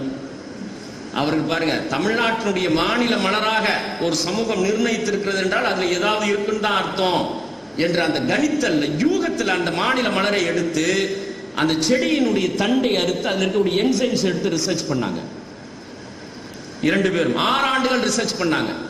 அந்த என்சைம்ஸ் எடுத்து ஒரு எலிக்கு செலுத்தி பார்த்த புற்றுநோய் செல்களை எப்படி கொள்ளுதுன்னு பார்த்தாங்க. நல்ல செல்கள் எல்லாத்தையும் விட்டுட்டு புற்றுநோய் செல்களை மாத்திரம் தேடி தேடி பார்த்து கொள்ளுது. செங்காந்தல் மலர் அது முளைக்கக்கூடிய செடியினுடைய என்சைம்ஸ் இருக்குது பாருங்க, நொதிகள். அந்த என்சைம்ஸ்ல இருக்கக்கூடிய அந்த வேதிப்பொருள் மத்திய அரசு பேட்டன்ட் கொடுத்து 6 ஆண்டுகள் அவர்கள் முயற்சிக்கு அங்கீகரித்து மேலும் நிதி கொடுத்து அது ப்ராடக்டா கொண்டுட்டு வரதுக்கு உண்டான ஆராய்ச்சிகள் இப்ப நடந்துகிட்டு இருக்கு. அல்லாஹ்வுடைய படைப்பை யார் ஆராய்ச்சி செஞ்சது பாருங்க. அல்லாஹ்வுடைய படைப்பு ஒரு மண்ணுக்கும் அல்லாஹ் படைச்சிருக்கிறான். அது யார் ஆராய்ச்சி செஞ்சு என்ன மாதிரியான அவுட்புட்டை கொண்டுட்டு வந்திருக்காங்க பாருங்க. இமாம் ஷாஃபி ரஹ்மத்துல்லாஹி அலைஹி சொன்னாங்க, மனிதர்களுடைய உடலிலே ஏற்படக்கூடிய பல்வேறு நோய் சார்ந்த முடிச்சுகளை அவிழ்க்கும் சக்தி இலைகளுக்கும் காய்களுக்கும் வேர்களுக்கும் விதைகளுக்கும் இருக்கிறது. கால்நடைகளுக்கு அல்லாஹ் வந்து கற்பித்து கொடுத்துறான், அது சொல்லி கொடுத்துறான். ஏன்னா அதுக்கு சிந்திக்கக்கூடிய ரிசர்ச் லேப்ல போய் உட்கார்ந்து ஒரு எலியோ பூனையோ லேப்ல போய் உட்கார்ந்து ரிசர்ச் பண்ணலாம் தெரிஞ்சுக்க முடியாது, அப்படி படைக்கல. அதனால எல்லாத்தையும் கால்நடைகளுக்கு அல்லாஹ் சொல்லி கொடுத்துறான். ஆனா மனிதர்களுக்கு நீ ரிசர்ச் பண்ணி தெரிஞ்சுக்க. நோய் தான் ஃபர்ஸ்ட், நோய் ஃபர்ஸ்ட் இல்ல, மருந்து தான் ஃபர்ஸ்ட். இந்த பூமியில மருந்த படைத்ததுக்கு பிறகுதான் நோயை படைச்சிருக்காங்களாம். இதை முன்னெடுத்து செல்ல வேண்டிய பொறுப்பு யார்கிட்ட இருக்குது? முஸ்லிம் பிள்ளைகிட்ட இருக்குது. ஆனா நம்முடைய நிலைமை எப்படி இருக்குது? அதிகப்படியான கேன்சர் பேஷண்ட் முஸ்லிம்கள்ல தான் இருக்கு. நீங்க எந்த ஹாஸ்பிட்டலுக்கு போங்க, அதிகப்படியான கிட்னி ஃபெயிலியர் பாருங்க. எந்த ஹாஸ்பிட்டல் போய் பாருங்க, திருநெல்வேலி எடுத்துங்க, மதுரை எடுத்துங்க, தஞ்சாவூர் போய் பாருங்க, திரும்புற இடமெல்லாம் பயமாகத்தான் இருக்கும். குடும்பமா உட்காந்துருக்காங்க, ஆஸ்பத்திரியில் உட்காந்துருக்காங்க. 2 பேராசிரியருக்கு சக்சஸ் பண்ணியிருக்கிறாங்க. நீங்க என்ன பண்ணணும்? மைக்ரோபயாலஜி எடுத்து அதில் ரிசர்ச் பண்ணி கேன்சருக்கு மருந்து கண்டுபிடிக்கிறேன், வித்தின் 5 years 6 yearsல நீங்க ஆட்டோமேட்டிக்கா ஒரு சொல்யூஷனை கொண்டுட்டு வந்துருவீங்க. மகத்தான மாற்றத்தை ஏற்படுத்தும். பங்களாதேஷை சேர்ந்த ஒரு இப்னு சீனா என்ற ஒரு மாணவர் சில தொடர்ந்து வாரத்துக்கு ஒரு முறை மெயில் பண்ணிடுவோம், பேசிக்கிட்டு தான் இருக்கிறாரு. இப்போ ஆக்ஸ்போர்ட்ல இருக்கிறாரு. அவர் என்ன கண்ண எப்படி தான் போய் சுத்தி, ஏன்னா பீடி சுருட்டுற மக்கள் அங்க ஜாஸ்தி இருந்தாங்க ஒரு காலத்துல, மேலப்பாளையத்தில் இருந்த மாதிரி. அப்போ வகை வகையான புற்றுநோய் அவங்களுக்கு வர ஆரம்பிச்சிச்சு. ஒரு புற்றுநோய், வாய் புற்றுநோய்க்குன்னா அதுக்கு தனியான ஒரு ஆய்வு ஆராய்ச்சி, தனி செலவு. வயிற்று புற்றுநோய் அதுக்கு தனியான ஆராய்ச்சி.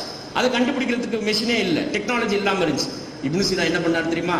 என்டையர் உடம்புல எங்கெல்லாம் புற்றுநோய் இருக்குது அதை கண்டுபிடிக்கிறது சின்ன டிவைஸை கண்டுபிடிச்சார். ஒரு சின்ன டிவைஸை கண்டுபிடிச்சார். மெல்பர்ன் யூனிவர்சிட்டி 3 கோடி ரூபாய் கொடுத்து அவர் மேல ரிசர்ச் பண்ண வைக்கிறதுக்கு அங்க கொண்டுட்டு போயிடுச்சு. அந்த ரிசர்ச்சை முடிச்சு சப்மிட் பண்ணிட்டு ஆக்ஸ்போர்ட்ல இருக்காரு. உலகம் இயங்கிக்கிட்டு இருக்குது. இந்திய அரசு இவங்களை தான் எதிர்பார்க்கிறது. இந்த மாதிரி கான்ட்ரிபியூஷன் நம்ம ஏதாவது கொடுத்துருக்கிறோமான்னு பாருங்க.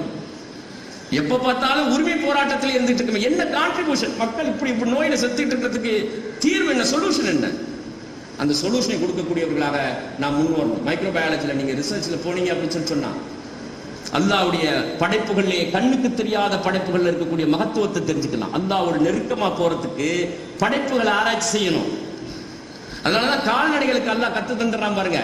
அது சில கால்நடைகள் மனிதர்களுக்கு இணக்கமா கொண்டுட்டு வர்றான் பாருங்க. எதுக்கு? அதுல பாடம் இருக்குது, படிப்பினை இருக்குது. பூனை சுத்தி வருது பாருங்க, வீட்டுக்குள்ள காலை சுத்தி வருது பாருங்க. அந்த பூனைக்கு தெரியும் வயிற்றுல கோளாறு இருந்துச்சுன்னா ஒரு செடியை போய் சாப்பிடணும் அப்படின்னு சொல்லி. என்ன செடி அது? அல்லாஹ் பூனைக்கு சொல்லி கொடுத்துருக்கான். அஜீரணம் ஆயிடுச்சா நீ போய் அந்த செடியை சாப்பிடு, ஆனா பகல்ல சாப்பிடாத, ராத்திரில சாப்பிடு. பகல்ல சாப்பிட்டீங்கன்னா அந்த செடியிலிருந்து வரக்கூடிய ஒரு வகையான கந்தம் வந்து உன் கண்ணை பாதிச்சிடும். என்ன செடி அது? சொல்லுங்க பாப்போம், என்ன செடி? எங்க சிலபஸ்ல இல்லைங்கிறீங்களா? இருக்காது. இதுதான் கல்வி. இதுதான் நம்ம படிக்க வேண்டிய கல்வி. நீங்க நடந்து போகும்போது உங்க காலை சுத்தி தெருவோரங்கள்ல முளைச்சு கிடக்கும், எல்லா இடத்துலயும் முளைச்சிருக்கும். என்ன செடி? குப்பமேனி இருக்குது பாருங்க. குப்பமேனிக்கு இன்னொரு பேர் இருக்குது, பூனை வணங்கின்னு பேர் இருக்குது. இது ராத்திரில போய் அந்த செடியை சாப்பிட்டு 2 கையை நீட்டி அப்படியே காலை நீட்டிட்டு படுத்து இருக்கும். அதனால பூனை வணங்கின்னு அதுக்கு பேர் இருக்குது. நாய்க்கு உடம்பு சரியில்லாம போயிடுச்சு, வயிறு சரியில்லை அப்படின்னா அருகம்புல்ல போய் சாப்பிடும். யார் சொல்லி கொடுத்தா இதை? நீங்க திமிங்கலத்தை நீங்க படத்துல பார்த்திருப்பீங்க. கடல்ல, ஆழ்கடல்ல இருக்கக்கூடிய திமிங்கல மீன் இருக்குப்பா, வேல்ஸ் சொல்லுவாங்க பாருங்க, திமிங்கல மீன். அந்த திமிங்கல மீன் எப்படி தனக்கு இதுக்கு பிள்ளைக்கு பால் ஊத்துதுங்கிறத பார்த்திருக்கீங்களா?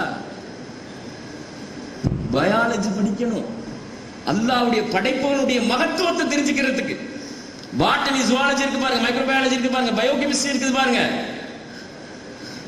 அதை படிக்கணும். அது எப்படி ஆழ்கடல்ல தான் இருக்கும் பெரிய திமிங்கலம், வேல்ஸ் சொல்லுது. வீட்டுக்கு போனவனே கூகுள் பண்ணி பாருங்க, ஆழ்கடல்ல தான் இருக்கும். அட்லாண்டிக் ஓஷன்ல, பசிபிக் ஓஷன்ல, இந்தியன் ஓஷன்ல, டீப் இந்தியன் ஓஷன்ல கரைக்கு வராது.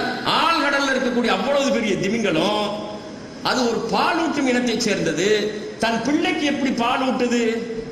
பிள்ளையை பார்த்த உடனேயுமே கடல்ல நீந்திக்கிட்டே இருக்கும் போது கடல்லையே பீச்சி அடிச்சுட்டு போகும் பாலை. அந்த பிள்ளை அந்த பால் வந்து கடல் நீர்ல கலந்துராது, அந்த பாலை மட்டும் உறிஞ்சு குடிக்கும்.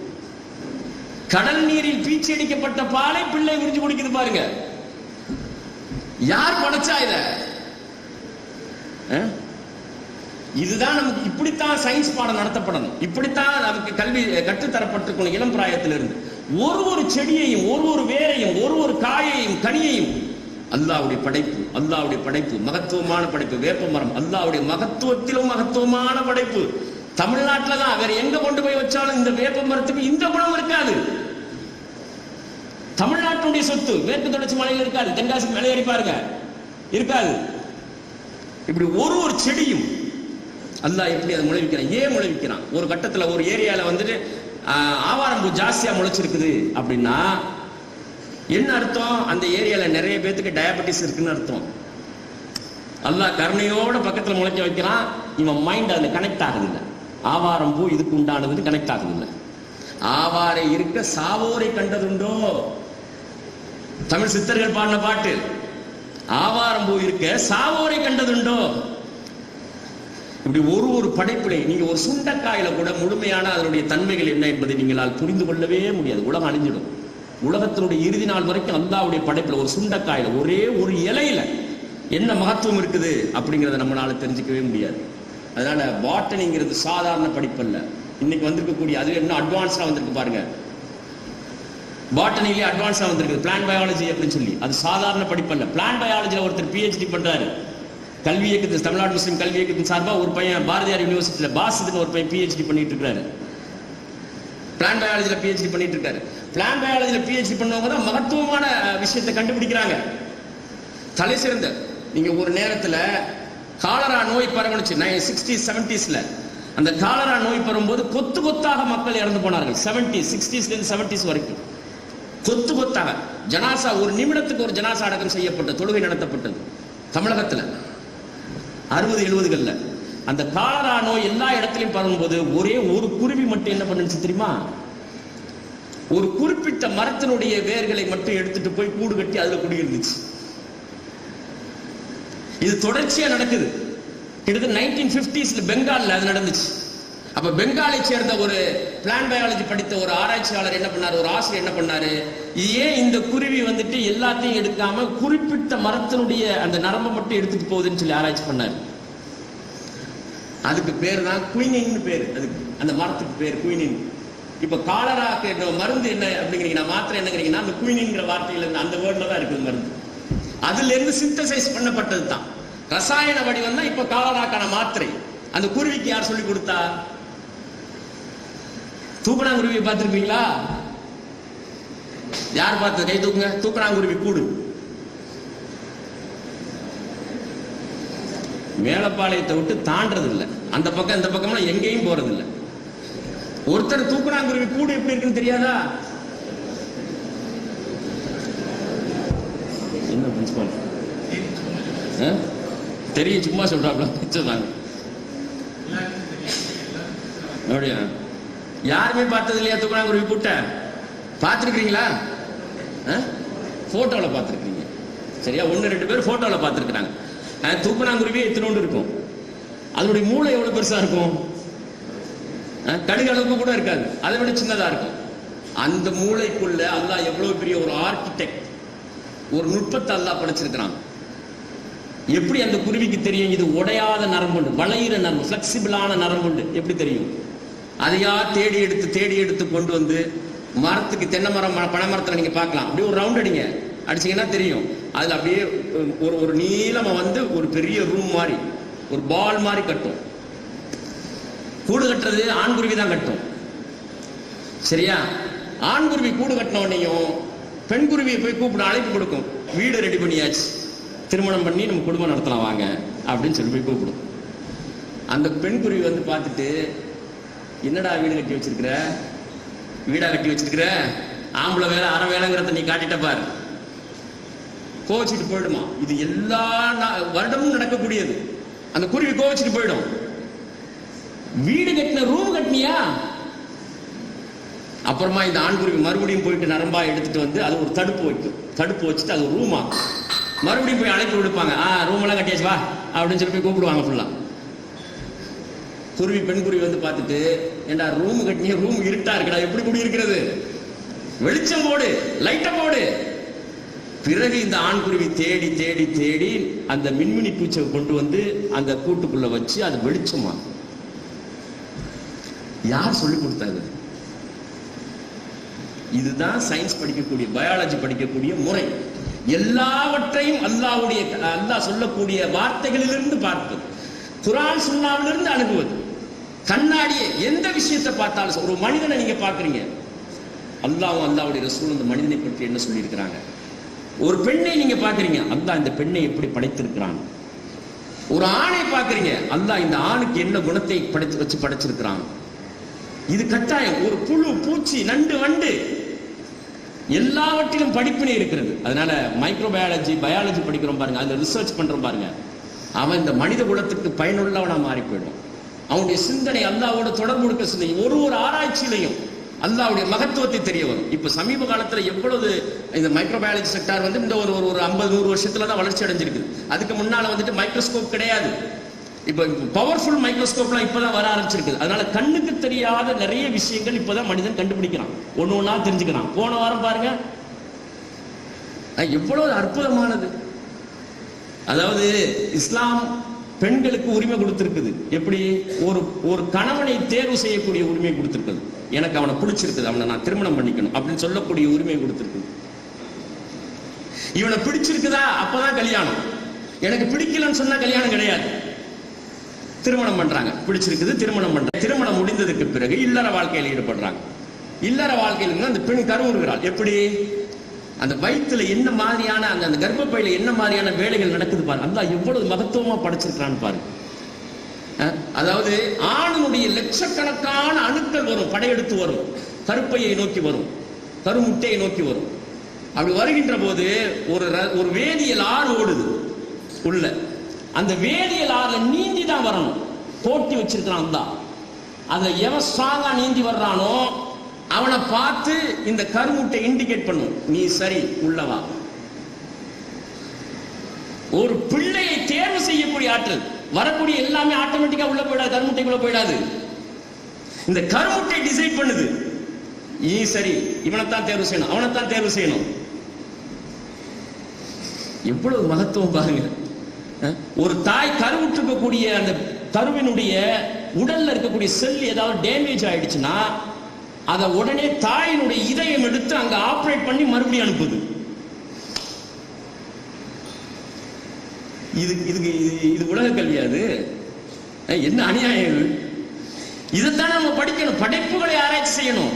படைப்புகளை ஆராய்ச்சி செய்ய இந்த உலகத்தில் ஒரு கண்ணியம், அல்லாஹ்வுடனான நெருக்கம், பயனுள்ள வாழ்க்கையை நம்ம வாழ்ந்துவோம். அதனால மைக்ரோபயாலஜி செக்டார்ல நீங்க மிகச்சிறந்த ஆராய்ச்சியாளர்கள், மேலப்பாளையத்தில் ஒரு மைக்ரோபயாலஜிஸ்ட் இருக்கிறாங்க.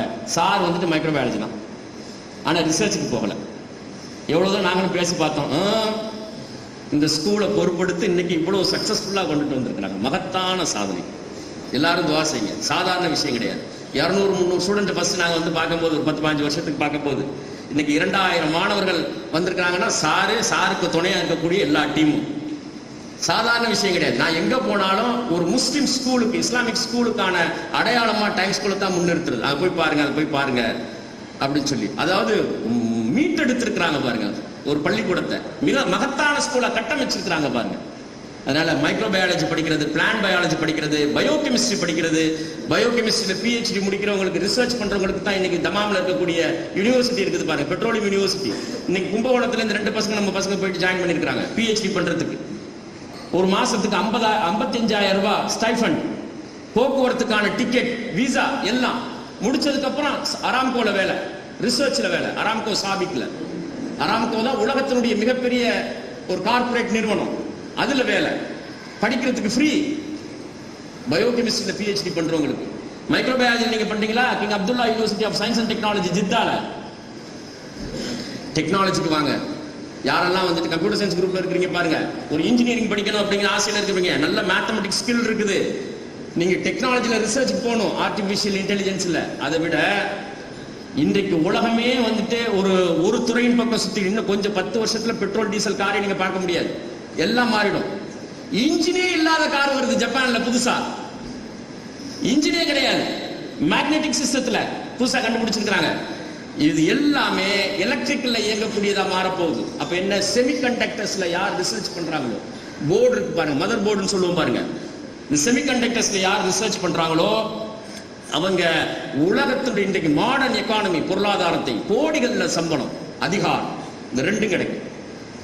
நீங்க ஒரு ஆளு 1000 பேத்துக்கு, பல ஆயிரம் பேத்துக்கு வேலை கொடுக்க முடியும் செமிகண்டக்டர்ஸ்ல ரிசர்ச் டெக்னாலஜில வரக்கூடியவங்க. அதே மாதிரி கோயம்புத்தூர்ல 3 பசங்க படிச்சாங்க. அந்த கேரளாவை சேர்ந்த, பாலக்காட்டை சேர்ந்த 3 பசங்க கோயம்புத்தூர்ல முடிச்சுட்டு GCC கண்ட்ரிஸ் எதுக்கு அதிகமான நிதி ஒதுக்குதுன்னு ரிசர்ச் பண்ணாங்க. துபாய் கவர்மெண்ட் எதுக்கு ஒதுக்குது அப்படின்னா, செவ்வாய் கிரகத்துல குடில் போடுறதுக்கு தான் துபாய் கவர்மெண்ட் அதிகமாக ரிசர்ச், ஸ்பேஸ் ரிசர்ச்சுக்கு தான் அதிகமாக ஒதுக்குது. இந்த பசங்க என்ன பண்ணாங்க தெரியுமா? 3 பேரும் எலக்ட்ரிக்கல் இன்ஜினியரிங், ஒருத்தன் ECE முடிச்சவங்க, அதுல இன்னொருத்தர் ரிமோட் சென்சிங் முடிச்சவங்க. முக்கியமான படிப்பு ரிமோட் சென்சிங். இங்க உட்கார்ந்துகிட்டே, மேலப்பாளையத்தில் உட்கார்ந்துகிட்டே ராக்கெட்டை கண்காணிக்கலாம், சேட்டலைட்டை, மேல இருக்கக்கூடிய சேட்டலைட்டை. சரியா? அந்த 3 பேரும் சேர்ந்து துபாய் கவர்மெண்ட் எங்க அவங்களுடைய ரிசர்ச் எங்கெல்லாம் போட்டு டீப்பா ஸ்டடி பண்ணாங்க. பண்ணிட்டு அவங்க அனுப்பக்கூடிய ராக்கெட்டுக்கான முக்கியமான 2 ஸ்பேர் பார்ட்ஸ், சின்ன ஸ்பேர் பார்ட்ஸை கண்டுபிடிச்சிருக்காங்க. அந்த ப்ராஜெக்டை கொண்டு போய் துபாய் கவர்மெண்ட் சப்மிட் பண்ணாங்க. என்டையர் ஃபேக்டரி போட்டு ப்ரொடக்ஷனை கொண்டுட்டு வரதுக்கான ஃபுல் ஃபண்ட் துபாய் கவர்மெண்ட். நீங்க நெட்ல ஜிடெக்ஸ் தட்டி பாருங்க. இப்பதான் வந்துட்டு துபாயில அதுக்கான அந்த எக்ஸிபிஷன் நடந்துச்சு. அதுல எல்லாம் 3 பசங்க இருப்பாங்க, ராக்கெட்டை வச்சுட்டு பக்கத்துல வச்சுட்டு அந்த போட்டோ இருக்குது. அதனால டெக்னாலஜில போறது ரிசர்ச், பயாலஜில போறது ரிசர்ச். சரி, எதுல நீங்க போனாலும் சரி, லால ரிசர்ச், PhD, ஒரு டிகிரியோட முடிக்கிறது, ஒரு PGயோட முடிக்கிறது. வேலை தேடி போனுங்கிற சிந்தனை முஸ்லிம்களுடைய சிந்தனை கிடையாது. கல்வி என்பது பட்டம் கிடையாது, ஆராய்ச்சி, ஆராய்ச்சி, ஆராய்ச்சி. அதாவது அண்டர் கிராஜுவேஷன் கிடையாது, போஸ்ட் கிராஜுவேஷன் கிடையாது, ரிசர்ச், ஆராய்ச்சி. ஆராய்ச்சி தான். 21, 22 வயசுல நீங்க சம்பாதிக்கணும்னு நினைக்காதீங்க. 26, 27 வயசுல உங்க சம்பாத்தியம் உங்களை தேடி வரும். நீங்க ஒரு ஆள் உசந்து வந்தீங்கன்னா இந்த சமூகத்தை பாதுகாக்க முடியும். இந்த சமூகத்துல ஏழ்மையை ஒழிக்க முடியும், வறுமையை ஒழிக்க முடியும், சமூகத்தினுடைய சொத்துக்களை பாதுகாக்க முடியும். அதுல பொருளாதாரம், மணி மேக்ஸ் மெனி திங்ஸ், பொருளாதாரம், அதிகாரம், இந்த இரண்டும் எதுல வரும்னா ஆராய்ச்சி கல்வியில தான் அதிகமாக வரும். பெண்களை பொறுத்தவரையிலும் நீங்க என்ன வேணாலும் படிங்க, ஆனா அதை கற்றுக் கொடுக்கக்கூடிய இடத்துக்கு வந்துருங்க, ஆசிரியர்களாக வாங்க. ஜெசிமா மேடம் இருக்கிறாங்க பாருங்க. சரியா? உங்களுக்கு அடையாளம், இந்த ஸ்கூல்ல இருக்கக்கூடிய பொறுப்பாளர்கள் உங்களுக்கு அடையாளம். ஜெசிமா மேடம் பாருங்க, அவங்க படிச்சது வேற வேற விஷயங்களை படிச்சுட்டு இப்ப எதுல வந்திருக்கிறாங்க, என்டையர் இந்திய முஸ்லிம்களுக்கு ஜீவாதாரமான முதுகெலும்பாக இருக்கக்கூடிய ஒரு கான்செப்ட்ல PhD முடிச்சுட்டு வந்திருக்காங்க. இந்த சப்மிட் பண்ண போறாங்க. இஸ்லாமிக் எஜுகேஷன், சயின்ஸ் எஜுகேஷனை கம்பைன் பண்ணி ஸ்கூல்ல எப்படி ஸ்மூத்தா நடத்துறது, இடையூறு இல்லாம. மலேசியா இஸ்லாமிக் யூனிவர்சிட்டியில போய் சேர்ந்த நேரம் 2 ஆண்டுகள் கொரோனால பாதிக்கப்பட்டு அதிகப்படியான பொருளாதாரம். நான் ஈஸியா சொல்லிடுறேன், நீங்க மைக்ரோபயாலஜி ரிசர்ச் பண்ணுங்க, லால பண்ணுங்கன்னு சொல்லி ஒரு கட்டத்திலும் ஏராளமான தடைகள் இருக்கும், சடங்குகள் சிக்கல் இருக்கும், பொருளாதார சிக்கல் இருக்கும், வீட்டு சிக்கல் இருக்கும். இது எல்லாத்தையும் தாண்டி தாண்டி தாண்டி தான் வரணும். எல்லாரும் அப்படித்தான் தாண்டி வருவாங்க. எதுவுமே ஈஸியா கிடைச்சிடாது. யார் சிரமப்படாம தளர்வில்லாம உழைக்கிறானோ அவனுக்கு தான் வெற்றி. வாய்ப்பு இல்லை, என்னை யாரும் கூப்பிட மாட்டேங்கிறாங்க அப்படின்னு உட்கார்ந்தே இருக்க வேண்டியதுதான். இன்னைக்கு அவங்க PhD முடிச்சுட்டு வந்திருக்கிறாங்க. இந்த மாதிரி நிறைய மக்களை உங்களுக்கு முன்னுதாரணமாக இருக்கக்கூடியது. அதனால பெண்களை பொறுத்த வரைக்கும் நீங்க என்ன வேணாலும் படிங்க, ஆனா ஃபைனலா ஒரு ஜாப்ல போய் ஒர்க் பண்ணணும் அப்படிங்கிற அந்த இடத்துல இல்லாம டீச் பண்ணணுங்கிற இடத்துக்கு வாங்க. அது இயல்பு, பெண்களுக்கான இயல்பு. கற்றுக் கொடுத்தல் என்பது ஆண்களை காட்டிலும் பெண்களுக்குத்தான் அல்லாஹ் இயற்கையாகவே படைச்சிருக்கிறான். அதனாலதான் ஸ்கூல் எஜுகேஷன் அதிகமாக பெண்களுக்கு, நீங்க மெடிசன் படிக்கணுமா படிங்க, பிரச்சனை இல்லை. மைக்ரோபயாலஜி படிக்கணுமா படிங்க, மேத்ஸ் படிக்கணும், பிசிக்ஸ் படிக்கணுமா, கெமிஸ்ட்ரி படிக்கணும், எது வேணாலும் படிங்க. ஆனா PhD ஒரு மாஸ்டர் டிகிரி முடிக்கிறது, MA BEd MSc BEd முடிக்கிறது டீச்சிங்ல வர்றது. ஏன் அப்படின்னா இந்த சமூகத்தினுடைய வாழ்க்கை முறை ஆண்களுடைய மனநிலையும் சேர்ந்து பெண்களை அதிக நேரம் வேலைக்கு அனுப்புறதுல வந்துட்டு அவ்வளவு ஈடுபாடு காட்டாத சமூகம் முஸ்லிம் சமூகம். அதனால கற்பித்தல் என்ற இடத்துக்கு வரும்போது ஓரளவுக்கு சேஃபா இருக்கும்.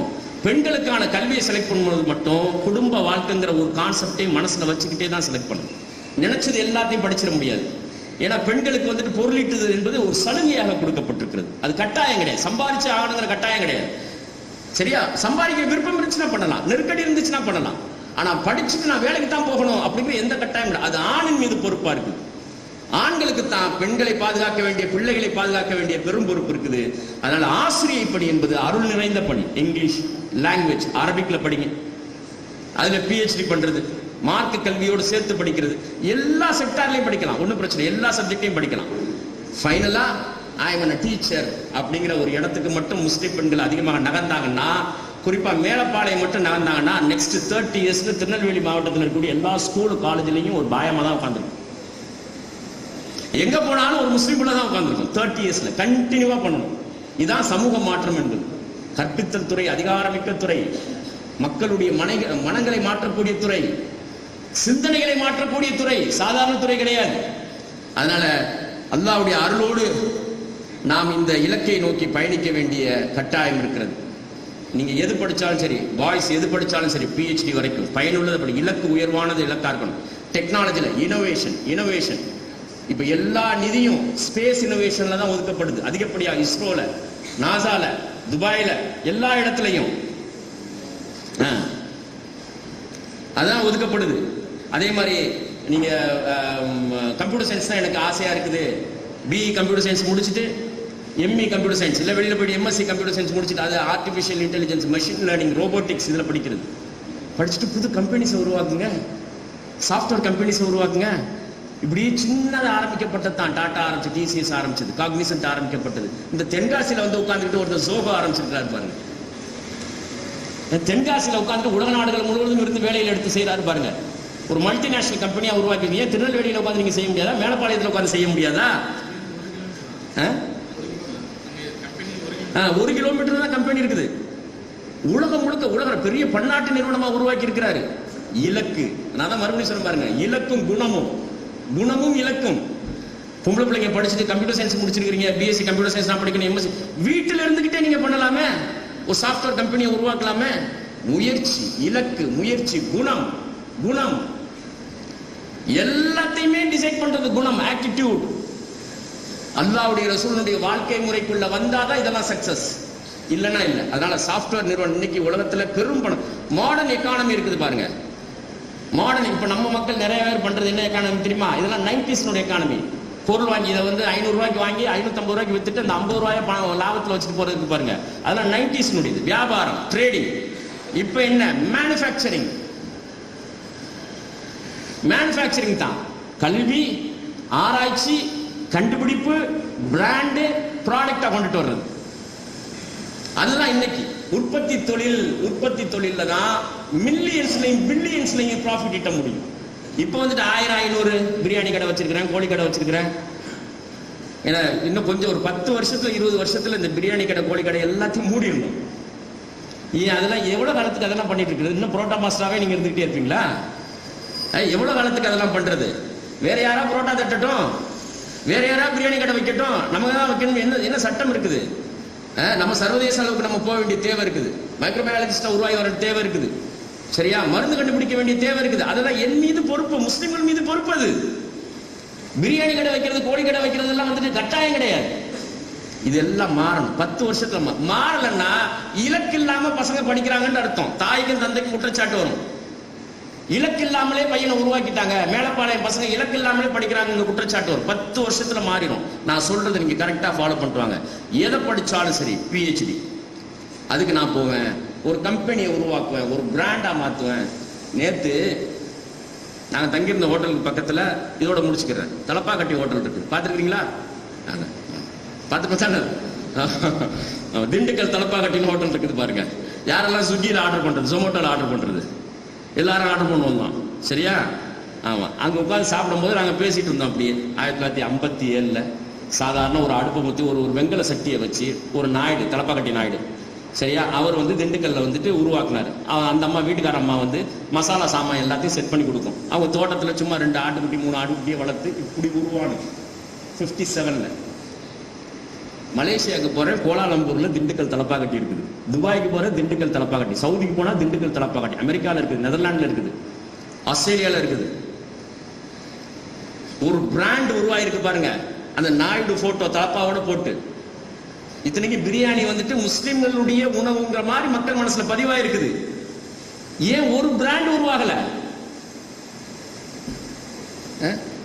மேலப்பாளையத்தினுடைய ஃபுட் இருக்குது பாருங்க, மருந்து சோறு, அது ஒரு பிராண்டா நீங்க கொண்டுட்டு வந்துக்கலாம். அது இன்னைக்கு இருக்கக்கூடிய காலத்துல மருந்துன்னு சொன்னா எதை வேணாலும் வாங்கி சாப்பிடக்கூடிய மென்டாலிட்டி வந்துருச்சு மக்கள்கிட்ட. ஒரு பிராண்டா உருவாக்கி இருக்கிறோமா? இல்ல. கோயில்பட்டி கடல மிட்டாய் பிராண்டு, ஸ்ரீவில்லிபுத்தூர் பால்கோவா பிராண்டட், உலகம் முழுவதும் ஏற்றுமதி பண்ண போகுது. காரைக்குடின்ற ஒரு ஃபார்முலாக்கே உலகம் முழுவதும் மதிப்பு இருக்குது பாருங்க, வேல்யூ இருக்குது பாருங்க. காரைக்குடி செட்டிநாடு ஃபார்முலாக்கு சிந்தனை இல்லாம போச்சு, இலக்கு இல்லாம போயிடுச்சு. இலக்கு எப்படின்னா வீம்பா வெறி. அவர் எவ்வளவு இழப்புகளை சந்திச்சிருக்குது மேலப்பாளையம் தமிழக முஸ்லிம்கள். உங்களுக்கு பக்கத்துல தான் 1919 இந்த தூத்துக்குடி இருக்குது பாருங்க. தூத்துக்குடியில ஒருத்தர் வந்து ஒரு கிராமத்துல வியாபாரம் பண்ணிக்கிட்டு இருந்தாரு. ஈயமித்தாளைக்கு பேரிச்சம்பளம், ஈயமித்தாளைக்கு பேரிச்சம்பளம். முதல்ல சைக்கிள்ல போனாரு, என் தெருவுக்குள்ள வராதுன்னு அடிச்சு வரட்டினாங்க. அதுக்கப்புறம் மாட்டு வண்டியில போனாரு, ஈயம்பித்தாளைக்கு பேரிச்சம்பளம், ஈயம்பித்தாளைக்கு பேரிச்சம்பளம். அந்த மாட்டு வண்டியில உள்ள பொருளை எல்லாம் நைட்ல போய் களவாடிட்டு போயிட்டாங்க. ஒரு கட்டத்துல வெறுத்து போய் தொழிலை நிறுத்திடலான்னு போற நேரத்துல அவர் சின்னதா ஒருத்தட்ட ஒரு அந்த ஈயம்பித்தாளைக்கு பேரிச்சம்பளம் அப்படின்னு பேரிச்சம்பளத்துக்கு பதிலாக பணம் கொடுத்துருக்காரு. நல்லா கூர்ந்து கவனிங்க, ஒரு சமூகம் எப்படி சிந்திக்கணும், இந்த வீம்பும் வெறியும் எப்படி மாறணுங்கிறதுக்காக சொல்றேன். அந்த பணத்தை என்ன பண்ணிருக்கிறாங்க, வாங்கினவன் தண்ணியில நினைச்சு கழுவி எடுத்து பாக்கெட்ல வச்சிருக்கிறான்.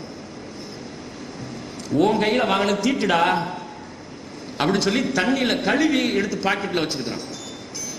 இது அவர் மனசுல வீம்பா வெறியா மாறி அந்த சமூகத்தை சேர்ந்த முக்கியஸ்தர்கள்ட்ட எல்லாம் போய் சொன்னார். நேரா போய் பொறையாறுல ரத்னசாமி நாடார்னு ஒரு பெரிய நிலச்சுவாந்தார் குடும்பம் இருந்துச்சு. அங்க போய் சொன்னாங்க. அவங்க நேரா தூத்துக்குடிக்கு வந்து ஒரு 25 நாடார்கள் ஒண்ணு சேர்ந்து, எங்க காசை நீ வந்துட்டு கழுவி வாங்கினியா, எங்க மக்கள் கையிலிருந்து உனக்கு காசு வாங்க வைக்கிறோம் பாருன்னு சொல்லி நாடார் பேங்க்னு ஒரு பேங்கை உருவாக்குனாங்க. 600 பிரான்ச் இன்னைக்கு தமிழ்நாடு மெர்கன்டைல் பேங்க். இதுதான் ஒரு சமூகத்தினுடைய வீம்பு. எத்தனை ட்ரிப் ரைடு வந்திருக்கும் மேலப்பாளையத்துக்கு? எத்தனை பேர் நீங்க வந்து இன்டர்நேஷனல் லாயர்ஸா உருவாகி வந்தீங்க? எத்தனை பேர் IAS உருவாகி வந்தீங்க? எத்தனை பேர் ஜட்ஜா உருவாகி வந்தீங்க? 25-30 வருஷமா 1992க்கு பிறகு எவ்வளவு முறை அது பேப்பர்ல, நியூஸ் பேப்பர்ல வந்திருக்கும். என் ஊருக்கு இழப்பு, என் சமூகத்துக்கு, என்னுடைய மார்க்கத்துக்கு. ஒரு 10 பேர் ஜட்ஜி உருவாகி வந்திருந்தாங்க, அந்த ஊருடைய நிலையை மாறி போயிடும். ஒரு 10 மைக்ரோபயாலஜிஸ்ட் நீங்க உருவாகுவாங்க.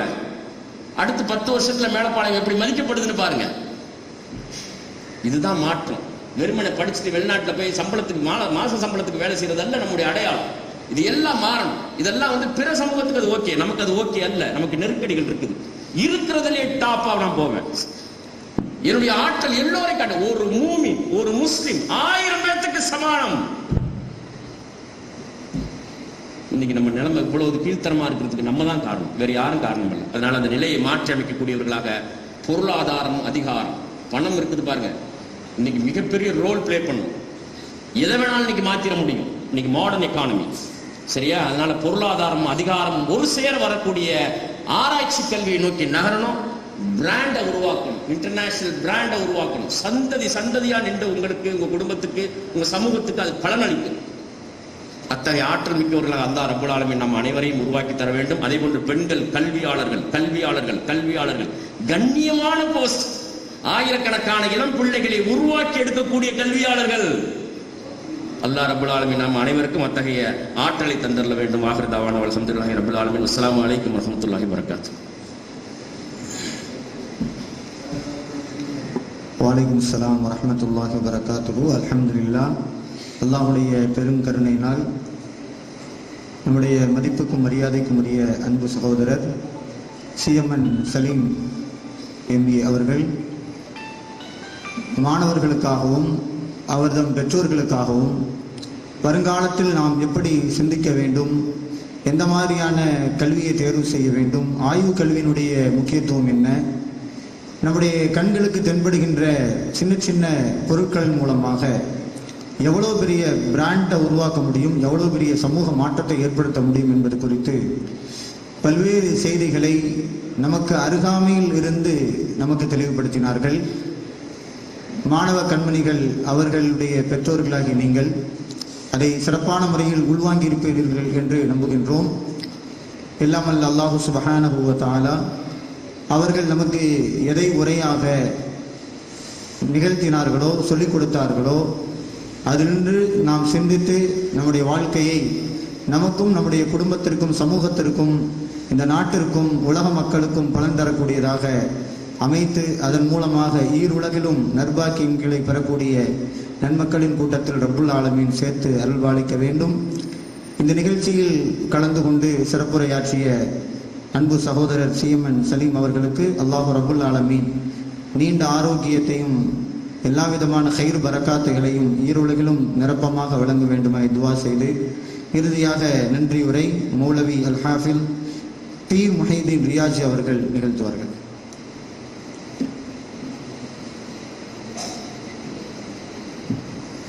அஸ்ஸலாமு அலைக்கும் வரஹ்மத்துல்லாஹி வபரகாத்துஹு. அல்ஹம்துலில்லாஹ். அல்லாஹ்வினுடைய மாபெரும் கிருபையால் நம்முடைய டைம் மெட்ரிக் மேல்நிலைப் பள்ளியின் மாபெரும் கல்வி வழிகாட்டி நிகழ்ச்சி அல்ஹம்துலில்லாஹ் இனிதே நிறைவு பெற்றுள்ளது.